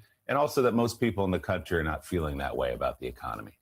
Yeah, and the truth is the president can't do very much about the economy. I mean, he can bring in a new Fed chair who could bring down interest rates to try and make things cheaper to some extent for Americans. But there isn't a whole lot that he can do. And he's still running because he still has this fundamental belief, this confusing tariff policy, which is one of the things that has made life increasingly expensive for Americans. So the things he is wedded to, he's refusing to let go, like tariffs and putting up a fortress wall around America in terms of trade, and the other things he can't do very much about. So I think that's why he won't talk about the economy. And then he tries to make a joke out of affordability, but it's a joke that doesn't land because people are still feeling that there are high prices. Again and again, the president goes back to his original playbook. Let's go back to 2020. Let's go back to immigration, because these are tactics that seem to have worked for him before in terms of owning the libs. But even we had the numbers earlier this week, right, guys? Even on immigration, you look at the numbers, 51% say America is less safe because of the immigration policies, and only 22% of Americans, that's smaller than we think his MAGA base is, think that the killing of Alex Pretty is justified. So the policies he thinks are working for him are turning people away. The policies he would like to change, there's not much he can do about. Well, yeah, and you know, it's one thing for Americans to oppose Donald Trump's immigration policies, and that makes sense from what they're seeing in the streets of Minneapolis and St. Paul. It's quite another. I was really struck by the poll. Did Donald Trump's immigration policies make you safer or less safe? And the majority of Americans say it makes Americans less safe. That's just an absolute stunning, almost shocking turnaround from over the past year. It does. I mean, obviously, you look at the killings, you look at the brutality that Donald Trump's Kristi Noem's forces are engaging in, the secret police. Get the masks off, please. Get the masks off, please. The weaponry. Get the masks off and tell them to stop brandishing their guns whenever they get out of their cars. But Americans feel less safe about that when, in fact, the issue that matters is the issue he mugs, which is affordability. And just a couple of quick facts. First of all, jobless numbers came out yesterday. Private surveys showing jobless numbers are spiking, skyrocketing. Secondly, you look at grocery prices. The last measurement we have is from December. Grocery prices jumped up. We're more inflationary in the month of December than any time since 2022. 2022. And so that's what Americans want to talk about, not renaming crappy airports and lousy railway stations or racist tweets or Greenland or, you know, Venezuela or all this other stuff, insults at prayer breakfast that are meant to bring people together. That's I would say you're only speaking to your base. But now it looks like in a lot of these polls, you're not even speaking to your 35%. That 35% is becoming 25, 22%. More and more Americans really shocked by what they're seeing.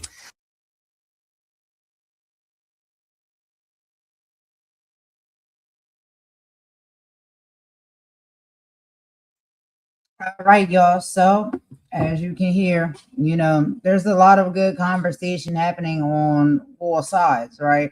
On all of the platforms. And I guess it is up to us to listen to and pay attention to the receipts, the evidence and stuff that is putting before our eyes, and some of the talking points and how we think and we feel equally as well.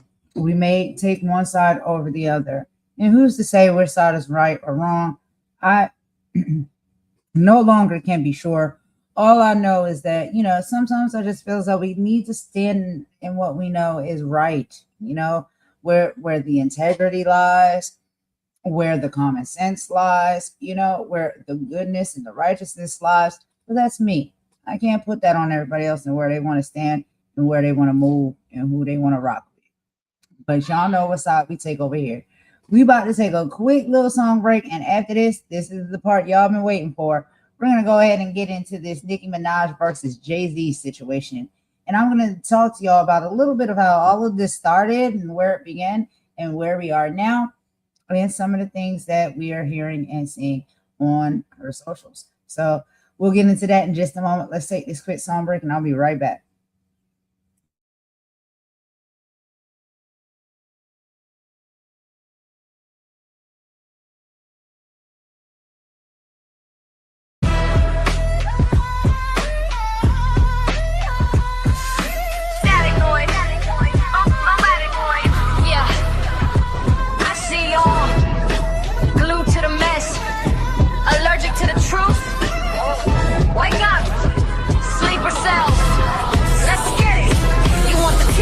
Beef, you want the who said what, but when the blood is in the street, you keep your big mouth shut. You run the numbers up for clicks on every toxic lil, but skip the stream about the kids who barely can survive. You're addicted to the circus dancing for $1 bill, while experimenting on us popping every kind of pill. Algorithm got you trapped, a digital lobotomy. You'd rather watch a dummy tech than learn about autonomy.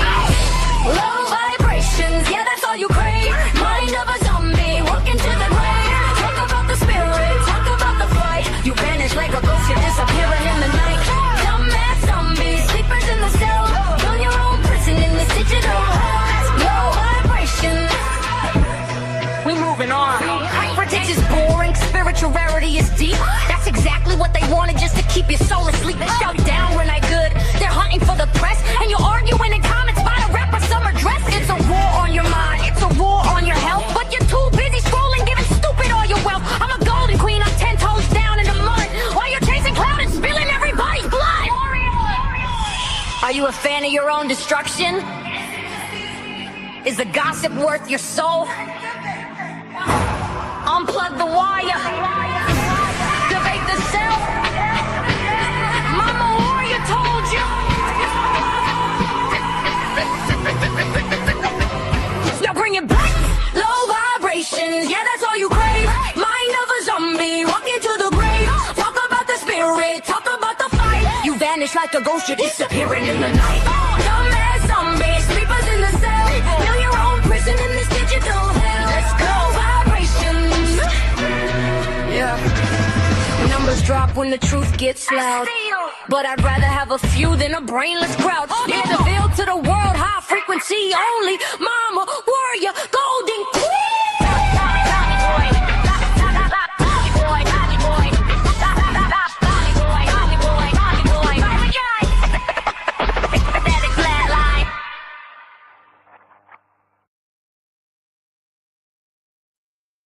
All right, y'all. So we're going to go ahead and get into the final video for the live, and none other than Reese Waters is going to be breaking all of this down for us. So apparently, Nicki Minaj is crashing out on, ties to Jay-Z and the Epstein files. She done found something she can bring up. But let's go ahead and get into a little bit of a synopsis of what has been going on between Nicki and Jay-Z if nobody knows. So the situation with Nicki Minaj and Jay-Z has evolved from a business dispute into a full blown out political and personal war. As of February 2026, Nicki has fully crashed out on social media, aligning herself with the MAGA movement while hurling explosive allegations at the Roc Nation founder. Okay, so the roots of the feud, y'all, what does it always allude to? Money and sabotage. So the title did. The friction started years ago, but boiled over in 2025. Nicki claims Jay-Z owes her between $100 million to $200 million from the sale of the streaming service Tidal. She alleges that as an original artist owner, she was promised equity that never materialized when the company was sold to Jack Dorsey. Now, there's also the Super Bowl snub. Tension spiked when Kendrick Lamar was chosen for the 2025 Super Bowl halftime show in New Orleans. Nicki publicly blasted Jay-Z, who produced the show, claiming he intentionally blocked Lil Wayne from the slot, despite her and Wayne. And her and Wayne used to be together on Young Money, right? So then we have industry RICO issues. Nicki has repeatedly accused Jay-Z, allegedly, and Roc Nation CEO Desiree Perez of using mafia-style tactics to blacklist her, manipulate Billboard charts, and sabotage her career. Now, the crash out with the Epstein allegations. In early February 2026, right, just about 6 days ago, Nicki took to her social media Nicki took to her social media and rants to a different and dangerous new level. She started mentioning the Epstein files. Following the DOJ's release of the final tranche of Jeffrey Epstein documents, Nicki began posting on X, formerly known as Twitter, suggesting Jay-Z was involved. The reality check was, while Jay-Z's name did appear in the DOJ document, it was in 2019. It was a public tip to the FBI, not in Epstein's personal logs or flight records. There are no charges held against him at this time. Now we gotta get into the Democrats post. Nicki used the rumors to pivot to politics, tweeting, "If you ever vote Democrat again, you're just as soulless as they are." She has even shared old photos of Jay-Z with Aaliyah to imply predatory behavior, which many critics pointed out is ironic given her own husband and brother's legal histories, y'all. So then we got to get into the TPUSA and the #1 Trump fan comments. Nicki has officially left the middle ground and is now a central figure in conservative politics. TPUSA America Fest, remember that, 2025, just in December. Nicki shocked the world by appearing at the Turning Point USA America's Fest. She stood alongside Erica Kirk, who is the widow now of Charlie Kirk, and praised Donald Trump as handsome and dashing. She also spoke and said that she was his #1 fan on January 29, 2026. She appeared with President Trump at a Treasury Department summit. She declared herself his #1 fan and revealed she is finalizing her U.S. citizenship paperwork with his help. Now, we all been laughing about it and we seen it, y'all. She received that Trump gold card. She recently showed off a gold card visa on social media, claiming she is working directly with the administration to fund Trump accounts for her fans. Now, here's the policy alignment.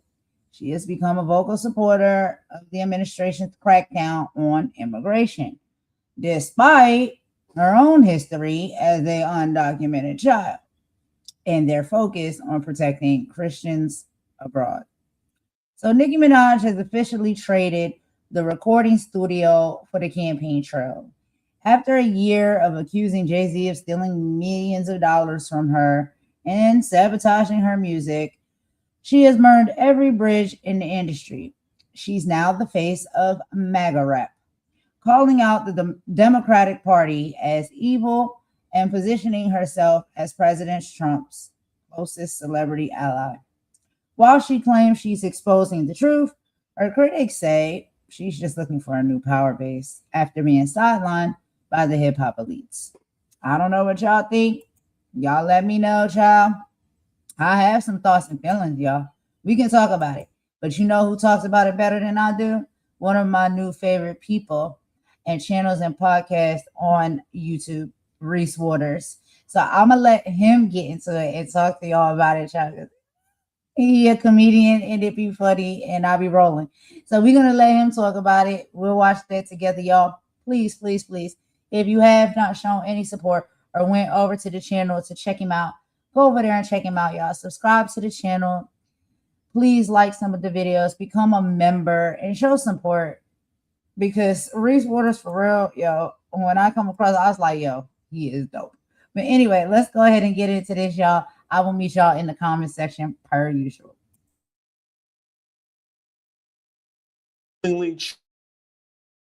Chose to stand an artist whose husband has a record, and your position is gloating that one of her contemporaries might be in the same situation as the woman you chose to stand. I just now I see why they thought posting the gold card was a good idea. Like now it all makes sense. Well,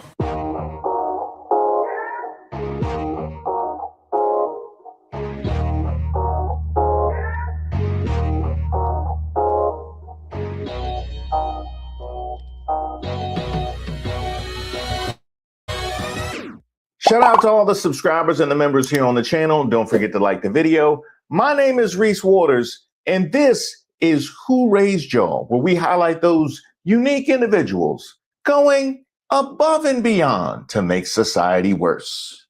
I am probably the president's #1 fan. You know, the kinds of people you'll see asking to speak to the manager at the pearly gates. I want to talk to the manager. Now, there I was, minding my own business, watching the big fight this weekend. Off his head, Sergio! Wow! That is going to make the rounds on social media. That's like a cartoon. Oh, my goodness gracious. What a terrible way to lose a parlay. I knew better than put that leg about his hairpiece staying on. I knew that was silly, but all is not lost, though, because I was actually looking into that for the back. I was looking into that for the back, and now I know it's not rugged enough for my needs. Huh? No, I'm not a boxer, but that's how Trump news just be hitting you. You know what I mean? Just out of nowhere, Trump news just be hitting you. So I need something that's going to be secure. I need some coverage, because that's exactly how it felt. Over 3 million files from Epstein supposedly getting released today. Just this one file alone has 26 different new claims against Trump. How many of these were properly investigated? Well, I suppose you could take a look at literally any of the investigations that they publicly botched, or I don't know, you could keep it confined to the release of the Epstein files and tell me about the quality of that work. DOJ busted for removing Epstein files accusing Trump. The Department of Justice reportedly scrubbed numerous files relating to Jeffrey Epstein and President Trump from its website after Deputy Attorney General Todd Blanche announced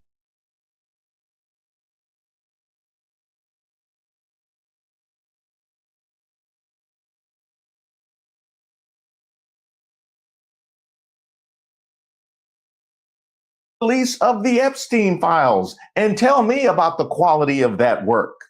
DOJ busted for removing Epstein files accusing Trump.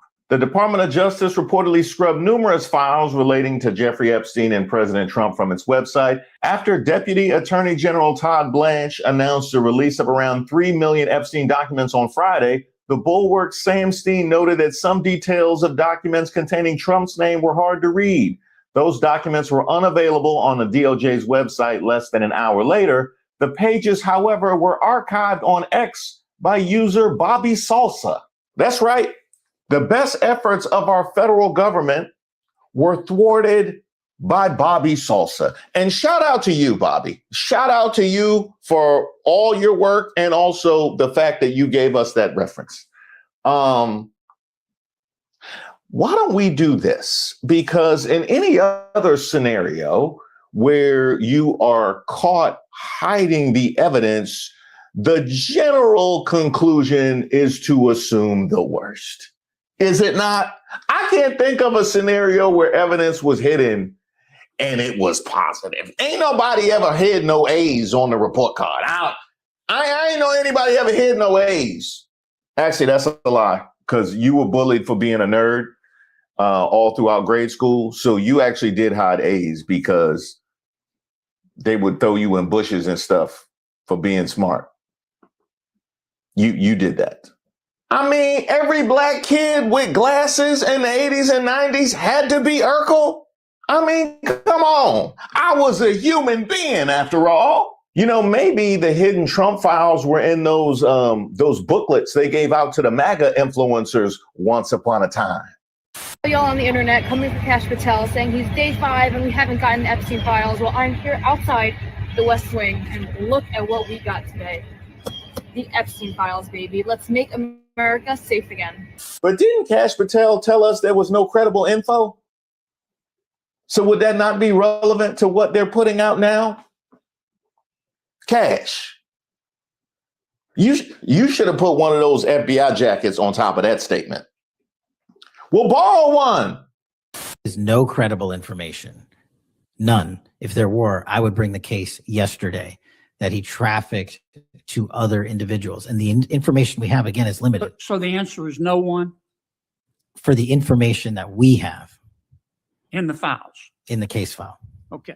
But of course, none of the hiding and ducking and dodging of the evidence with regards to the Epstein files would have been possible without it being laundered by MAGA media. Remember this? Thousands of hours of tape. There are, by the way, but they are child. The reason the FBI is not releasing them is because those tapes do not include underage people with third parties on Epstein Island. That is not what the tapes are.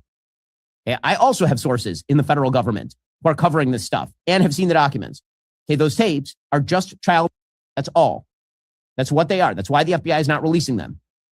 Okay, as far as the Epstein list, what I have been told by my sources is that there is no Epstein list, that basically there's a black book of Jeffrey Epstein contacts. And the vast majority of those contacts are already out there publicly. That's why you know names like Prince Andrew or Alan Dershowitz or some of the names that have been mentioned here.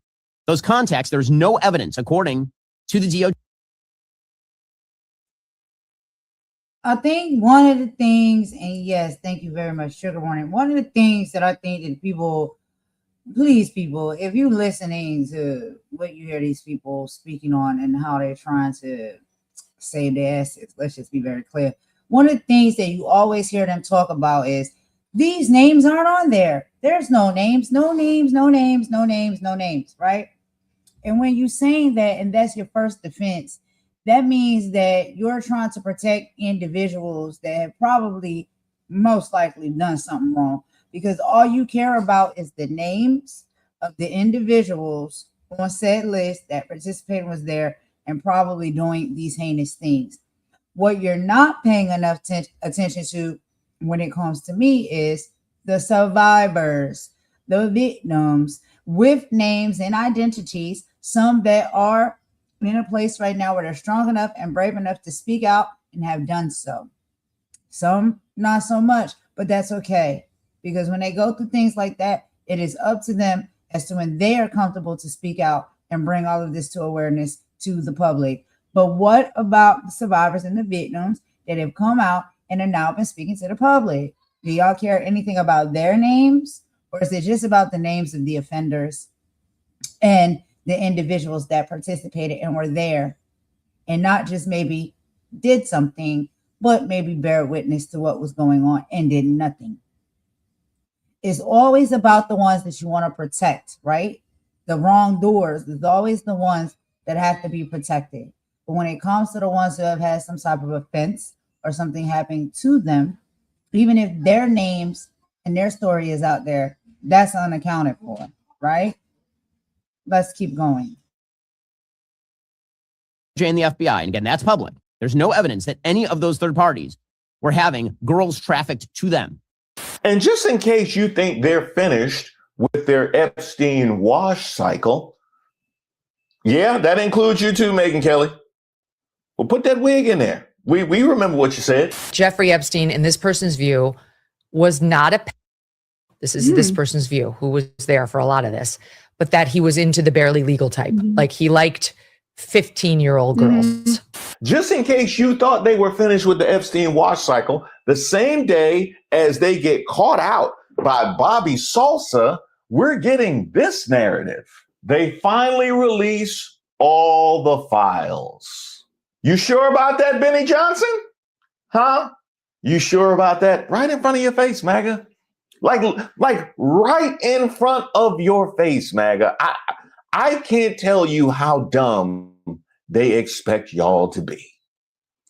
But here's what you missed. Oh, shit. Here we go again. Here's a list of famous people in the files, what they allegedly did, and the citation numbers I'll put right here so you can see them for yourself. Sammy Sosa allegedly attended a party with Donald Trump and Epstein where several women were being auctioned off. Jay-Z was allegedly present when a victim was abducted and assaulted by Harvey Weinstein in Epstein's Florida mansion.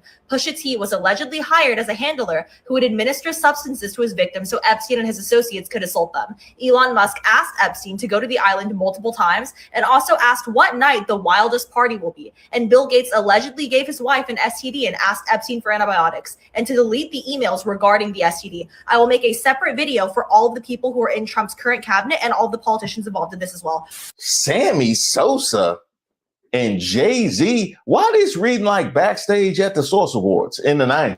Like, no offense, Source. No offense, Source. It was just literally just a reference.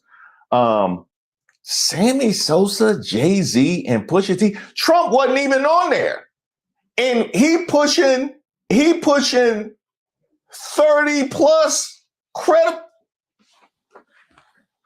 This what we doing? Jay-Z mentioned in Epstein files with shocking claims. Federal documents reveal unverified allegations from anonymous FBI hotline calls dating back decades. Wait a minute. Read that one more time. Federal documents reveal unverified allegations from anonymous FBI hotline calls dating back decades. The release that shook the internet. The Justice Department dropped over 3 million pages of documents related to Jeffrey Epstein, and the names inside sparked immediate reactions across social media. Among those mentioned, Sean Carter, better known as Jay-Z, alongside disgraced film producer Harvey Weinstein and rapper Pusha T. But context matters here. Jay-Z and Pusha T don't appear in Epstein's personal logs or flight records. Their names show up in intake reports from an FBI hotline that solicited tips from the public in 2019, years after Epstein's initial conviction and months before his death in federal custody. Now, we do not know the veracity of these claims. And so it must be treated as such. I don't know it to be true. I don't know it not to be true. So I will not poo-poo it or take it to be fact. The internet is rife with Jay-Z stans and defenders trying to absolve him in every way they possibly could. You said 96? You said 96? He came to my mama's house. He was at my mama's house, so he couldn't have been there. As well as Jay-Z haters all but convicting him. I think now I myself am neither. I would say I fall somewhere in the middle. You know, people used to tell me when I was younger I looked like Jay-Z, which is bullying. If we're being honest, that is. They didn't say I had his money. They didn't say I could rap like Jay-Z. No, they said I looked like Jay-Z. So that there was that. And I was also in New York when he dropped Hard Knock Life, which ruined Annie, as well as New York with Alicia Keys, which drove me nuts. I was actually happy when Lil Mama went on stage because they had to stop singing.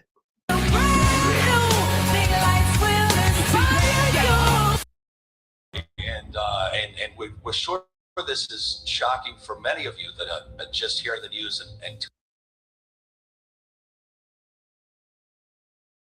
Now, when it comes to the severity of being in the Epstein files, all references should be taken seriously. I would put being mentioned in an FBI tip that the FBI themselves didn't see fit to investigate, somewhere underneath actual correspondence with Jeffrey Epstein, which would be underneath incriminating correspondence with Jeffrey Epstein. I see you over there, Elon.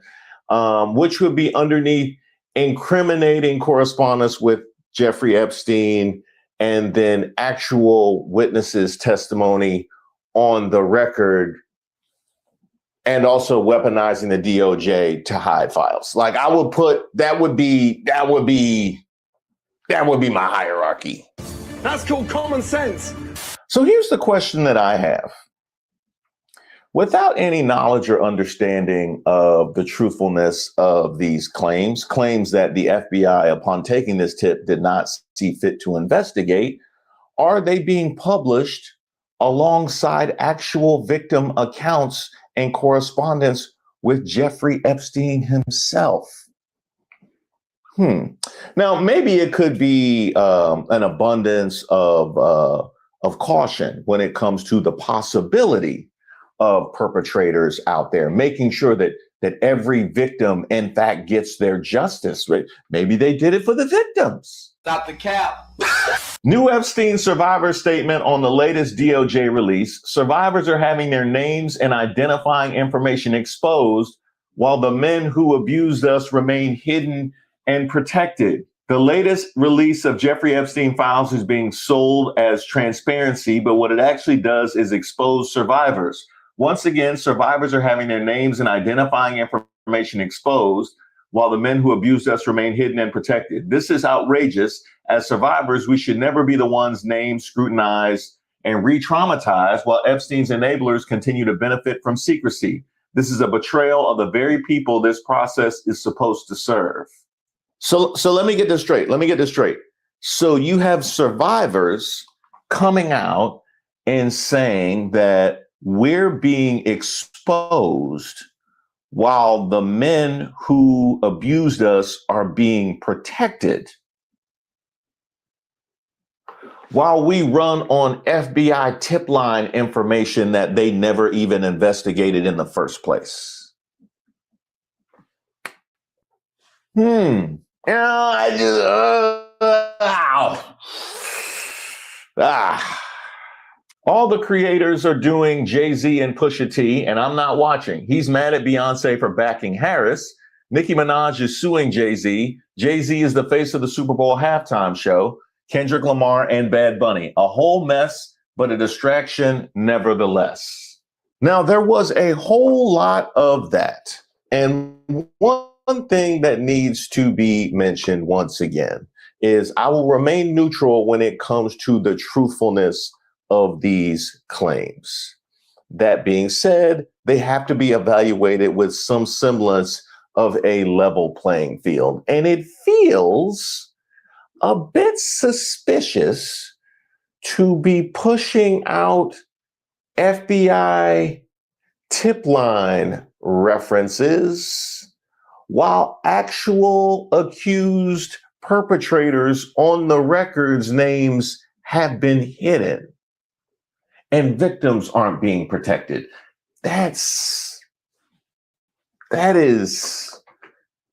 something. That is really something. And if you want to know just how left this discourse has gotten, Beyonce, how must it be feeling sleeping with a that's on the Epstein files? Up, here come the Barbs.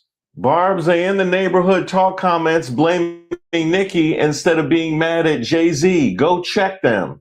Us Barbs get dragged for breathing, but now the FBI, DOJ speaking on Jay-Z and these Epstein files. I'm watching to see who's still standing on morals.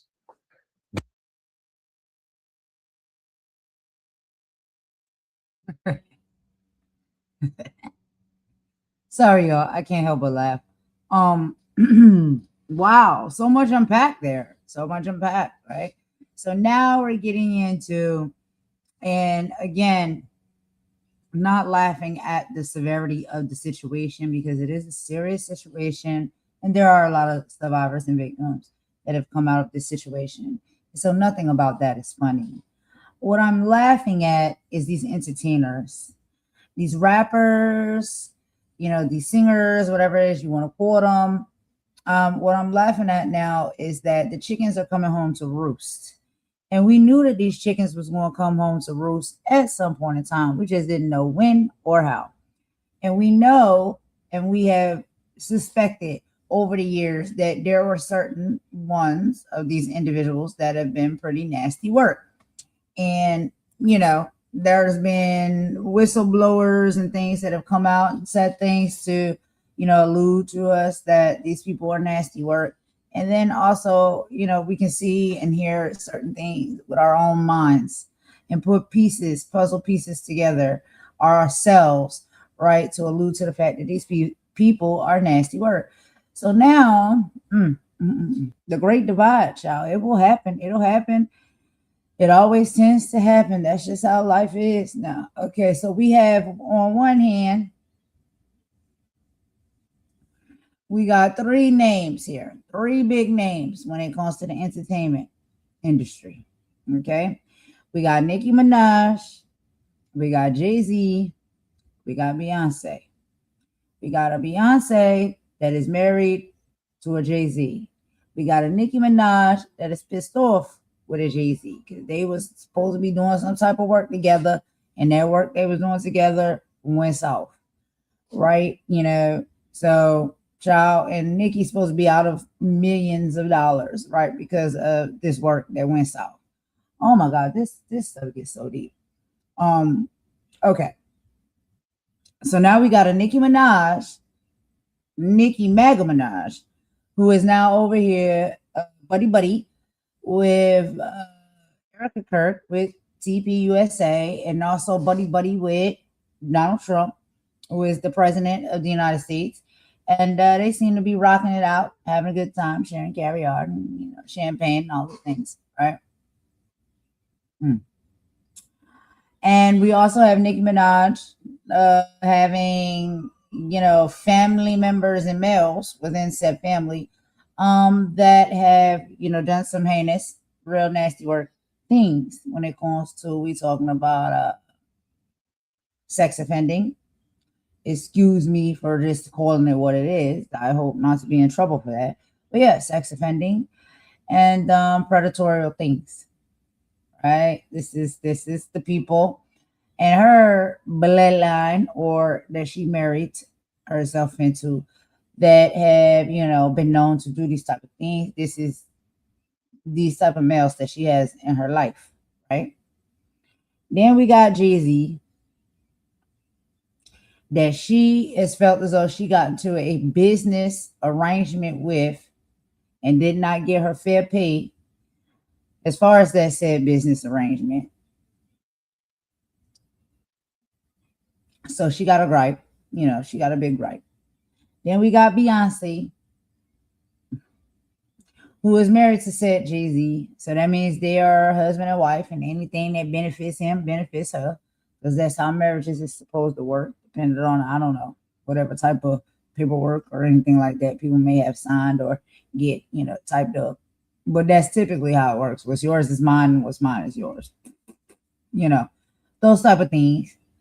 And there has been things said about the actions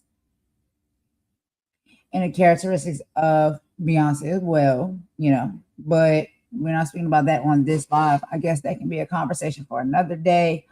There has been some very questionable songs on Beyonce's last album as far as lyrics. And now we're here. This is where we're at. And then we also have this major thing called the Epstein files that is, is being released little by little. We say little by little because in the grand mass of how many documents and how much can be released, it's really on a trickling state. Like they're just releasing little by little as they go. We know there's a lot more, and we know that y'all probably just releasing, the mediocre stuff. The real serious things that's probably included within those files, that's what y'all saving for last, right? So, that has not been released yet, or I guess, got a hold to. Maybe people are waiting for the ace in the hole. I don't know. I say just go ahead and release it all and let the chips fall where they may. But, it is what it is. People need to have leverage. So they'll hold on to some things, I believe, and release them when they see fit, when the time is right. I say put it all out there now so the people can get their proper justice, But we can't be sure if any of these individuals are in the files. We do not know if Jay-Z or Beyonce is in the files. We don't see the files really, honestly, as the public. And the files or whatever it is that they have put up, a lot of stuff has been redacted. So we can't see the names. We don't know who is in these files. We cannot be sure, right, that they're included in that. So we cannot make those assumptions because that's dangerous to do and that's dangerous to say. So we can't be sure of that. However, Nicki Minaj, for whatever reason, well, we know what the reason is, because she has been cheated out, or she feels as though she's been cheated out of money, and she has a disdain for Roc Nation and Jay-Z and Beyonce and all the things. She is the one putting her lips and her mouth on the fact that their names could be or are on the files. But we have not seen that proof with our own eyes. We don't see that on no paperwork or no documents or nothing that has been submitted and publicified for us to see. So we can't say that. We don't know that.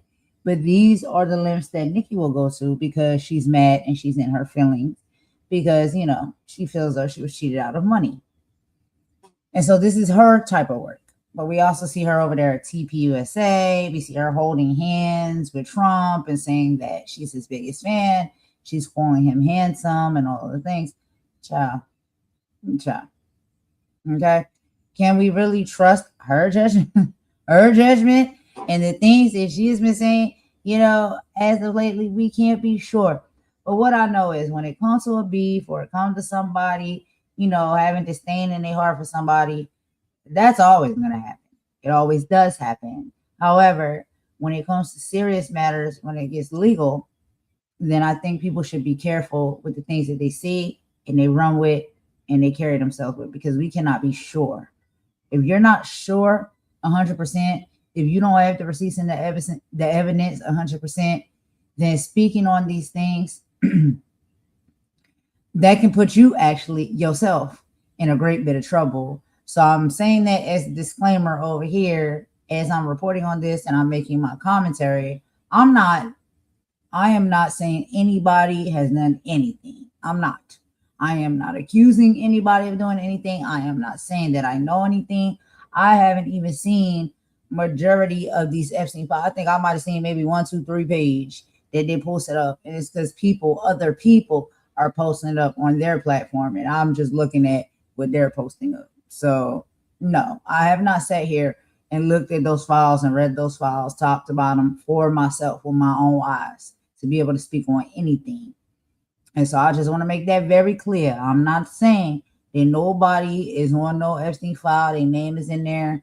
They've done anything. I don't know these things to be true. All I'm seeing is what's being reported on. We got lawyers that are, reviewing these files very professionally because that is what lawyers do. They review files, okay? Paralegals, they review files, okay? And once they are solidified, then they will get posted and put up in the places and spaces that they are supposed to go. And sometimes it's for the public to be able to have access to, and sometimes not. But I know that there's, content creators that are not just a content creator, that are lawyers, that are professionals, that know how to read through documents, know how to sort through things and see what is real, what is right, what has been redacted, what is not. They know how to present that information in the most professional way as possible, okay? Whether they posting it or they reading it or whatever, okay? And then if people have their own personal stuff, then of course they can, people can do what they want to do with their own personal stuff. When it comes to this, my question is, and what I'm asking people, because we have heard about all of this throughout the years. We know that there is, and we've seen on Twitter Spaces, and we've seen on X, which is formerly known as Twitter, the crash outs and the anger and all of the things that, Nicki Minaj has been feeling and posting about the wrongdoing that has happened to her, with this whole title thing, business deal or whatever, with her and Jay-Z and several other people. I think like Drake was in there, some other people was in there and stuff like that. And so, yeah, she feel a type of way because she feel like, she was cheated. She didn't get what she was deserved. And, she got a big issue.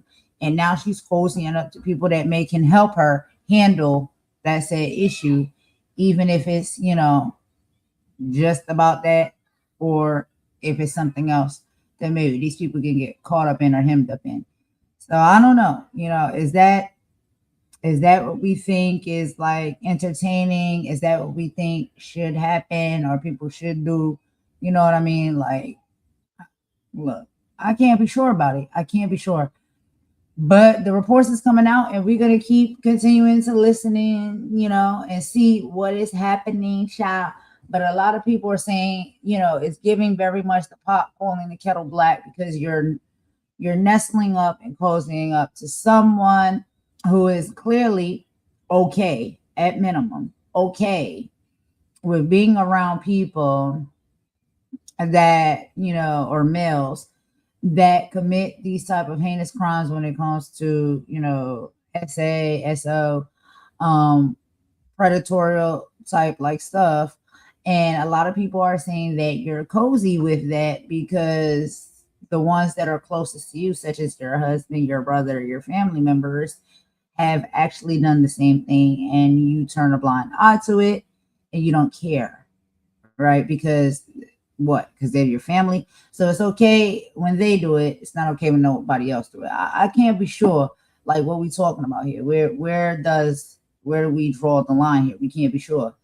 But a lot of people is saying that this is the pot calling the kettle black when it comes to any of these things, because how dare you talk or have anything to say about anybody else when look at your situation that you have in your life, your personal life, like it's not the best. It's not like you riding and rolling with some real effed up shit. Like, let me just be clear about that. And so it's just like, where do you stand when it comes to, do you think that type of stuff is okay? Have you been desensitized enough within your sector of family and friends that you think that this type of stuff is okay, and you want to overlook what is going on in your family and your circle, but you want to point fingers and get mad at other people because you just didn't get the money or a payout that you thought you was deserving to get. So now that's the issue. Like, look, it's an issue no matter what. Let's be very clear about that. I don't care who has done it, who does it. I don't care who you people are. I really don't. I don't care if you're a rapper. I don't care if you're an entertainer. I don't care if you're an actor, actress, anybody. I don't care how many Grammys you got. I don't care how many Versace's you wear. I don't care how many cars you drive. I don't care how big your mansion. I don't care about none of that. You move, you operate, you do these type of things, you're a nasty piece of work, period. Period. Period. Exclamation point. Exclamation point. That's it. So, like, a lot of this is getting real ridiculous to me, because it's just like there's certain nuances that are getting in the way to confuse people from the severity of the situations on both sides, right? Like, and what are we saying here? Like, what is the purpose? What are you doing here? Like, you want to put, or you want to say that this individual name is in the Epstein files. Okay. Well, where is that page? Where is that part where their name is there? And if they're in the files, does that allude to that they have committed a crime, right? Like, what exactly was they doing at that time being around Epstein, hanging and partying with Epstein? Did they do these type of things? Or is it just because they were, people with money tend to talk to other people with money. And so if they was just having a conversation, or they might have had a drink together or something like that. And then, I'm not making no excuses for nobody. I'm just saying we just got to be realistic about all of this. We can't be sure what really is going on. But, let's keep going. I'm going to let Reese keep talking about it, okay? Did you just rush to gloat about Jay-Z being in the Epstein files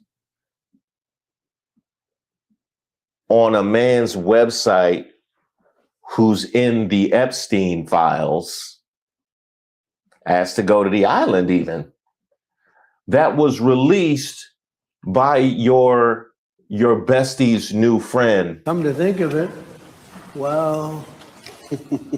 mentioned so many times they had to coordinate a whole diversion. It took Bobby Salsa to crack it. Is that how cooked we are right now? Speaking of this, we're on this topic because, Nicki Minaj has been trending, over her. Fuck her. When people show you who they are, believe them the first time. And all of them. Shame. No. The answer is no. And I don't care what that means. I'm out. No. Y'all know what's right. The people want their paper, right? He didn't pardon P. Diddy.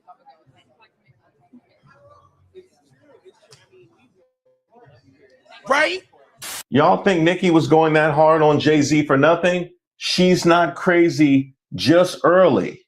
I've always believed Nicki. Now everybody's silent. Can't make this go away that easy. I'm going to sit back and watch how this unfolds. Beyonce's husband of over 20 years, by the way. You willingly chose to stand an artist whose husband has a record, and your position is gloating that one of her contemporaries might be in the same situation as the woman you chose to stand. I just now I see why they thought posting the gold card was a good idea. Like now it all makes sense. Well, Nicki's still winning. She has her citizenship. Don Lemon went to jail, and Jay-Z's downfall is happening in real time. Wow. Huh. Well, that's interesting. I thought it was about Christianity. I thought it was about Christianity, but then she went and posted her citizenship card. Huh. Is it about protecting children? Well, it can't be that because she's cozying up with Trump right now and then going home to everybody who's there in their current situation. So, like, and then the Don Lemon of it all. Are you sure, as a fan of an artist, you want to be in the business of muzzling free speech? Have you thought that one through? Last night, the DOJ sent a team of federal agents to arrest me in the middle of the night for something that I've been doing for the last 30 years, and that is covering the news. The First Amendment of the Constitution protects that work for me and for countless of other journalists who do what I do. I stand with all of them, and I will not be silenced. I look forward to my day in court. And by the way, since we're protecting churches, I got one for you. You should switch to 1-800-CONTACTS because it's super easy. So cheap. I save shipping costs. I save doctor office visit fees. It was cheaper on 1-800-CONTACTS. I quoted the Bible at a church and they escorted me out. I would say Romans 1:32, homosexuality is a sin, and whoever supports that is worthy of death. You're not a pastor. You're a satanic pedophile. Leave your pride behind, get on your knees, and follow Jesus Christ. Ask God for forgiveness.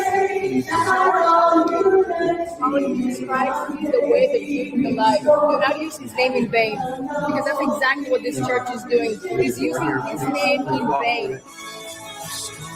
This church is an abomination. All of you are an abomination. When I'm in Congress, I'm taking away the 501(c)(3) status of churches and terrorist mosques. We will ban halal, hijabs, and once their terrorist funding dries up, I'm going to start buying them and tearing down every mosque one by one. I look forward to making Texas the worst place for groomers and terrorist Muslims to live in, so help me God. Matter of fact, that's for all the MAGA media. That's for all the MAGA media. We protecting churches, right? Is that the thing? Huh? Is that the thing? Standing on morals, wasn't that it? It was standing on morals. That's what they told me. No, I remember. She used to stand on morals. I remember that. You better pray to God you don't get stuck with a Melania. You want brainless. Y'all told me it was chess, not checkers, right? Isn't that what y'all told me? Nicki is playing chess, not checkers. This how this chessboard looks. Oh no. And I can't wait to hear what she dropped next. Yo, can I get that wall? Can I get that must? Can I get those jeans? Can I get that truck? Can I get that Morgan Wallen on a loop? Can I get ice all around the USA? I was like Trump, hey, do you think you could put a red hat on a Barbie? Okay, let's get it now. I'm with the MAGAs, we in a church. I don't say hi, say we Charlie Kirk. We Charlie Kirk, we Charlie Kirk. I'm right, I'm a turf. If a news come get you, I'ma rip him. Tweet a lot of tweets at him, then yell diss him, then yell diss him, then make every kid detransition. Excuse me, I'm sorry, I'm really such a sweetie. I rap Republicans, you know Sydney Sweeney, and we be giving donuts to the police on the daily. We give a lot of money to Elon, Donald, and JD, yelling all around the states. Do you hear me? Everybody hates the LGBT. Rest in peace to my old stances. Yes, my dear, I fear the trans kids. Say hi to Ted and Ron DeSantis. Now, which one of you men gonna part of my mans is? Oh, and one more thing, because you mentioned that whole thing about citizenship, right? Isn't that what y'all mentioned, the citizenship? Oh, Nicki Minaj, come here. Sit down. Let me hold your hand with a Clorox swipe between us while I tell you this. You really got on Beyonce's internet, held up a little shiny rectangle like it was the infinity stone of immigration, and said gold card secured. And then the White House said it's a memento. A memento. Not a visa, not citizenship, not some elite VIP MAGA laminate.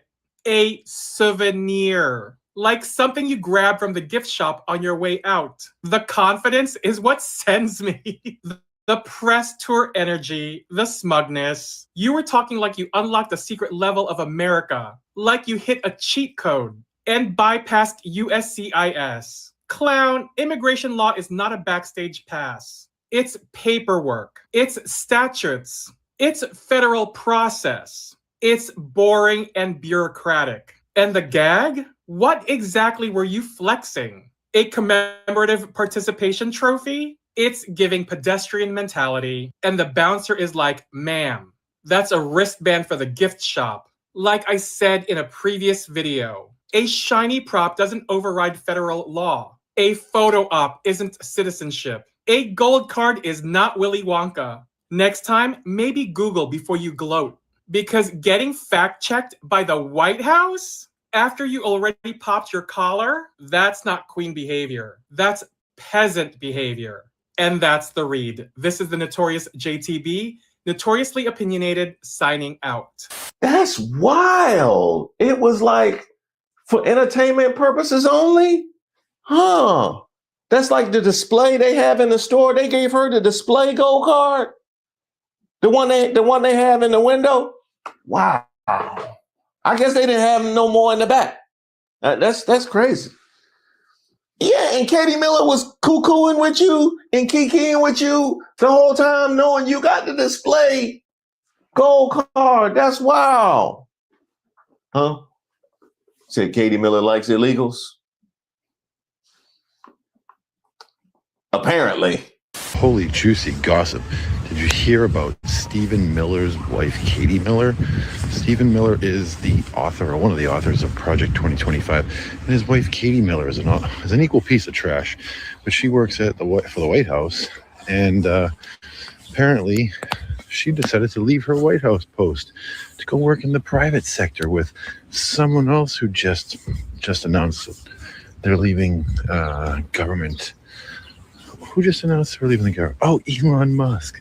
So the rumor is that Elon Musk and Stephen Miller's wife, Katie Miller, are having an affair. This is nasty, disgusting work. This is nasty, egregious work. It really is. Y'all gotta wash your hands of this. Matter of fact, she gotta wash her hands too, because all that hand makeup then came off on it. So you want to make sure that you clean for the next performance. You look like you got gloves on. You don't want none of that.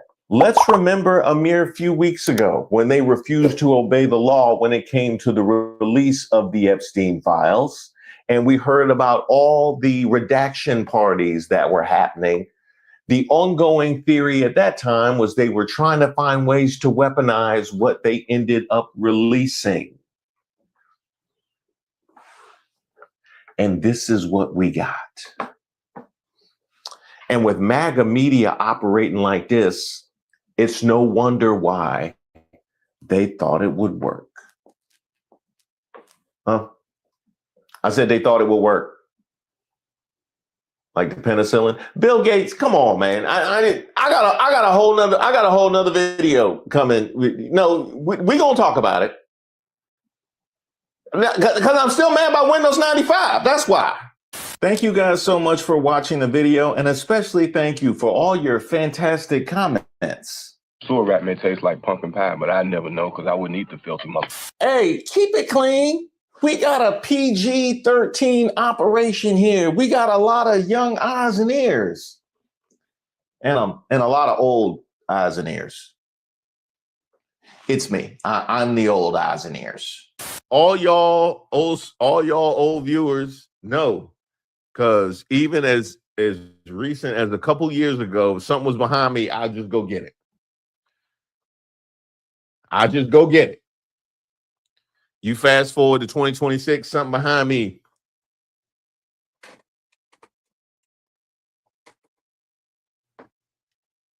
Because I ain't turning around. And a special shout out to the mods for preserving the sanctity of the chat. I see y'all getting salty with them. That is YouTube that is flagging y'all, not the mods. They are just. All right, y'all. So that's it for this live. You see, we almost reaching the 4-hour mark. Oh my goodness. Thank you guys so much for rocking with me for this long. I really appreciate it. And I wanted to come, on my live and not just bring things that can educate us and entertain us, but also share with you people, other content creators that are out there that are doing some really great and excellent content when it comes to, politics, even, hey, celebrity stuff, right?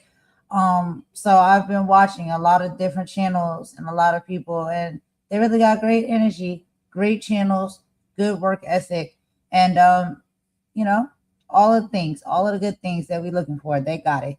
So y'all, if you have a chance, please check them out. I really, really would, suggest that you do that because they're funny, they're intellectual, they have knowledge, they have proof, receipts, evidence, all of the things. And they also are standing up and speaking up for what is right when the time is necessary to do so. And I think that is where we need to be and what we need to do. If you're going to have a voice in a platform, use it properly, And I'm trying to learn how to do that the right way. Sometimes I get it wrong. Sometimes I get it right. I don't know. Right. But yeah. So that was just a few things I wanted to show y'all on this live for today. I won't be back later on this evening. I'll be back with you guys tomorrow. So I'll let it run a little bit long because of that. But we'll get into some more things because, as we know, each day there's always something coming out. And so my final words around all of this stuff, especially when it comes to these Epstein files, okay? I know that is one of the biggest ones, and it's one of the ones that we got to be most careful with. Because there are things that are being released and there's pieces of information and names and things of that nature that are being redacted. One thing that I think that is not fair is that if you're going to redact pieces of information when it comes to these files, I don't think it's fair that the offender information gets redacted and yet the, victim or the survivor's information doesn't. And you're not even, with some of these cases, we have heard from victims that they're not even being contacted and asked if it is okay with them for their information to be, exposed and shown within these said files. These files are being released because there's political wars that are happening and these political figures are fighting against each other. And it's almost like, if y'all watch, let's just say, anime or Dragon Ball Z, you know what I mean? Like, this is like the ultimate. This is the ultimate move. If you play video games, the ultimate move, the ultimate attack or whatnot that, can take down, the person that you're up against. It gives that for me when it comes to these files. But it's way more than that because there are people within these said files that have been victimized and they're survivors of some hideous and nasty work that has happened to them when it shouldn't have happened to them, right? And so that is the importance of the matter. The most important thing here, just like Imani said, is that Trump is mentioned in those files almost, 3,800 times. I'm sorry, 38,000 times. And, yes, you're right. Nicki has absolutely nothing to say about that. That is a big issue. If we're going to talk about the stuff around Nicki Minaj, who she's supporting, who she's rocking with, who she's going against, what side do you stand on? Do you stand on the side of what is right? Do you stand on the side of what, what we are seeing, what we are hearing, right? What we have facts and evidence to be true about? Are we going to use our platforms, our mouths, and, being the moguls, if these people call themselves moguls and celebrities that we are, to bring this stuff to awareness or not? This is why I really liked, during the Grammys and when Bad Bunny was up there and other celebrities as well, while receiving their said awards, they took to the stage and took that time to not just make a speech or a statement, that was just going to be specifically for them and the thanks for getting that speech. They were thankful, but they also knew that they could use that time, they could use that platform, they could use that place and space, and that, show that is going to be shown worldwide to bring forth a bigger and a more important conversation that needs to be brought up. Okay.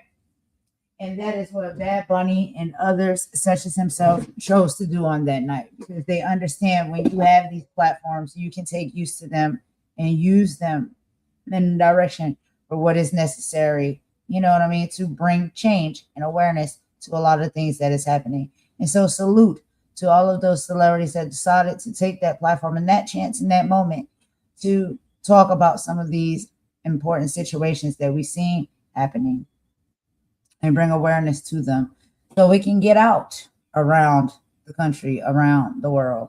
These are important things. Y'all know we have talked about on several different lives about the Nicki Minaj stuff. We know how Nicki Minaj move and operate. We probably all have at some point watched her on her Twitter lives, her Instagram lives, her Spaces lives, all of these different social media apps she's been on, and she talks and talk and do the things that she does. Okay. And so when it comes to that, we kind of know what kind of headspace she's in, right?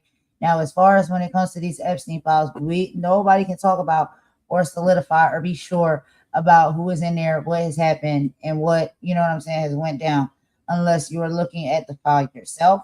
You see exactly what it says, what names is in there, and what is playing out. You have to have the receipts for yourself to be able to see it. And even listening to podcasts and platforms and stuff regurgitate that information to you. There's some you can trust to do it that's going to bring you the truth and read it off for you word for word, and you can know for sure that they are telling you exactly what's in there, and there's some that may not. So the best thing to do, right, is to always look at things and read things and find the information for yourself. That way you can feel in your heart and be solidified that you have the right information. And if you talk about it, you know that nobody can press you on it because you know what you read, you know it's there, you know that it exists, right? So we have so many different topics we talked about this evening. We're going to go up and get out of here. We're going to end it per usual with a bop, and I will talk to y'all tomorrow on the next live. I hope everybody has a good rest of the evening, whatever respectful time zone you're in, whether it's morning time, afternoon, evening, or night for you. I hope the rest of your day is great. And I will talk to y'all on the next one, okay? This is Golden signing out, y'all. Bye.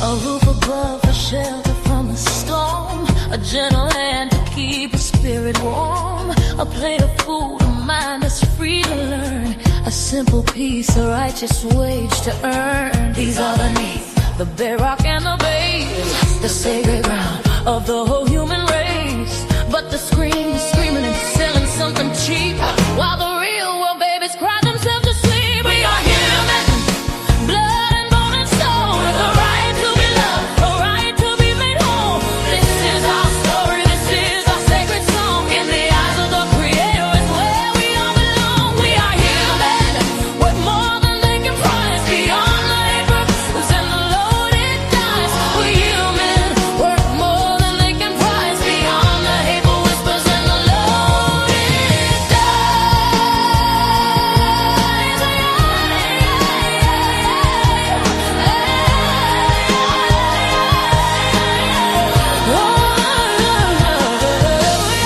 They're painting pictures twisted and real, teaching our children how they ought to feel. Their values in the label on your shoes, or the filtered life you desperately choose. They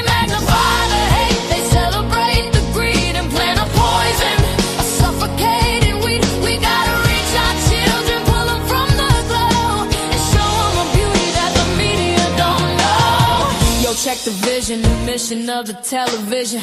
Spitting division, a mental prison. Got the youth chasing likes, addicted to the feed, ignoring the hunger, the fundamental need. They building paper idols on a digital stage, putting our future daughters in a virtual cage. Nah, we gotta break the cycle, gotta cut the cord. The real word is powerful, mightier than the sword. So we teach them about their history, teach them about their grace, teach them about the power in every single face. We are human, blood and bone and soul, with a right to be loved, a right to be made whole. This is our story, this is our sacred song. In the eyes of the Creator, it's where we all belong. We are human, worth more than they can price, beyond the hateful whispers and the loaded dice. Human, worth more than they can price, beyond the hateful whispers and the loaded dice.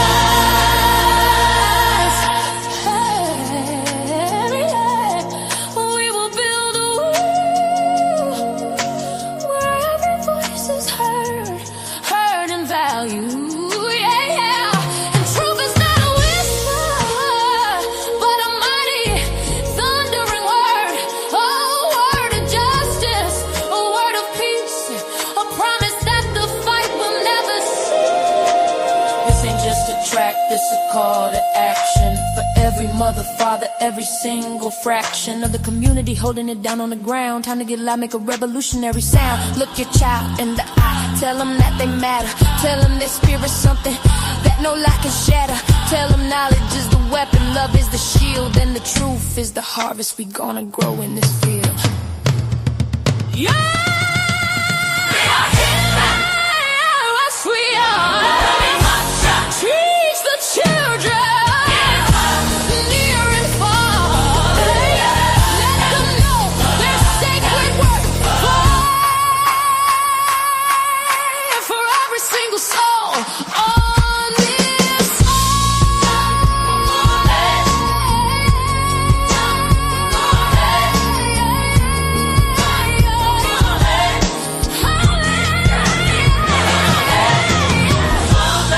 a right to live, a gift to get it.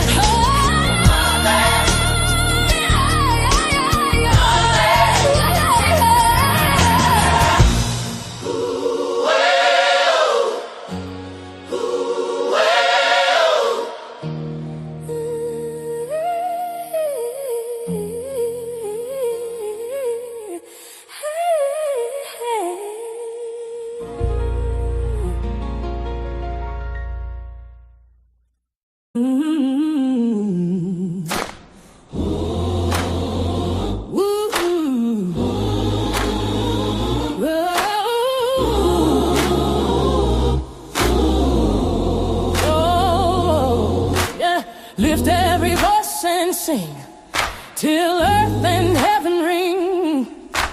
Ring with the harmonies of liberty. Let it ring out loud.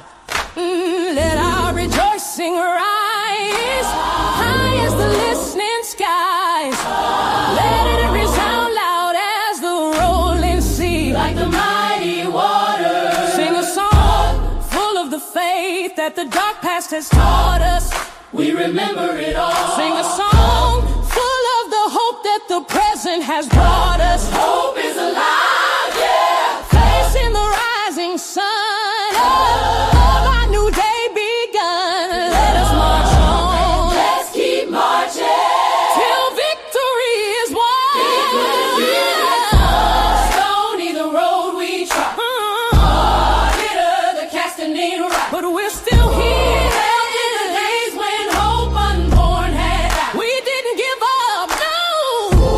Yet with a steady beat, hey.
Oh,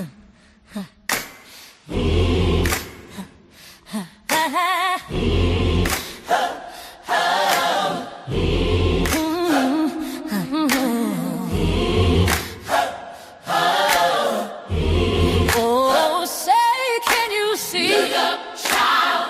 By the dawn's early light, it's a new day.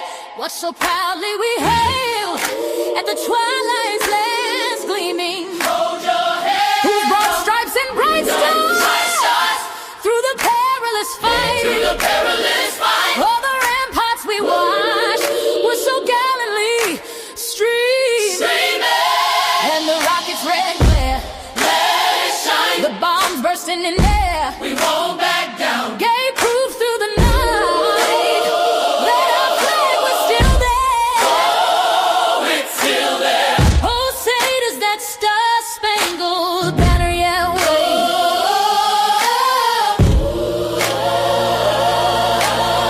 wave? Wait for justice.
To the right place.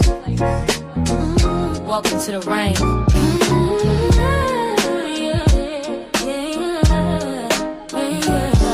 Golden Queen. H 2.0. Let's get it. You're looking for a diamond, found a treasure in the rough. Tired of all the noise, cause you finally had enough. I'm here to build a movement on a mission for the nation. Dropping gems of knowledge, killing all the hesitation. We fighting for the truth, yeah, we fighting for what's right. Building unity and shining up a brand new light. It's a variety channel, but the vision's crystal clear. Pushing us all forward, conquering the doubt and fear. Yo, welcome to the Queendom. H 2.0 on your screen, with the content's real and smart and funny in between. This is more than just a stream, it's a platform for the change. Time to elevate the game and rearrange. So if you're ready for a vibe that you can feel and trust, joining in the movement is a definite must. This ain't just another channel talking smack behind the screen. It's a spotlight for the creators, building up of the scene. Spreading radical love, that's the message in the code. Helping everybody carry up a heavy load. From social justice issues to the laughter that we need. Planting seeds of progress, watch them grow from just a seed. This is authentic, this is raw, this is everything you saw. Welcome to the battle that is truly being fought. Oh, so come with your respect and see the real effect. Cause I protect my own right here on the throne. Don't make me unleash the dragon. You've been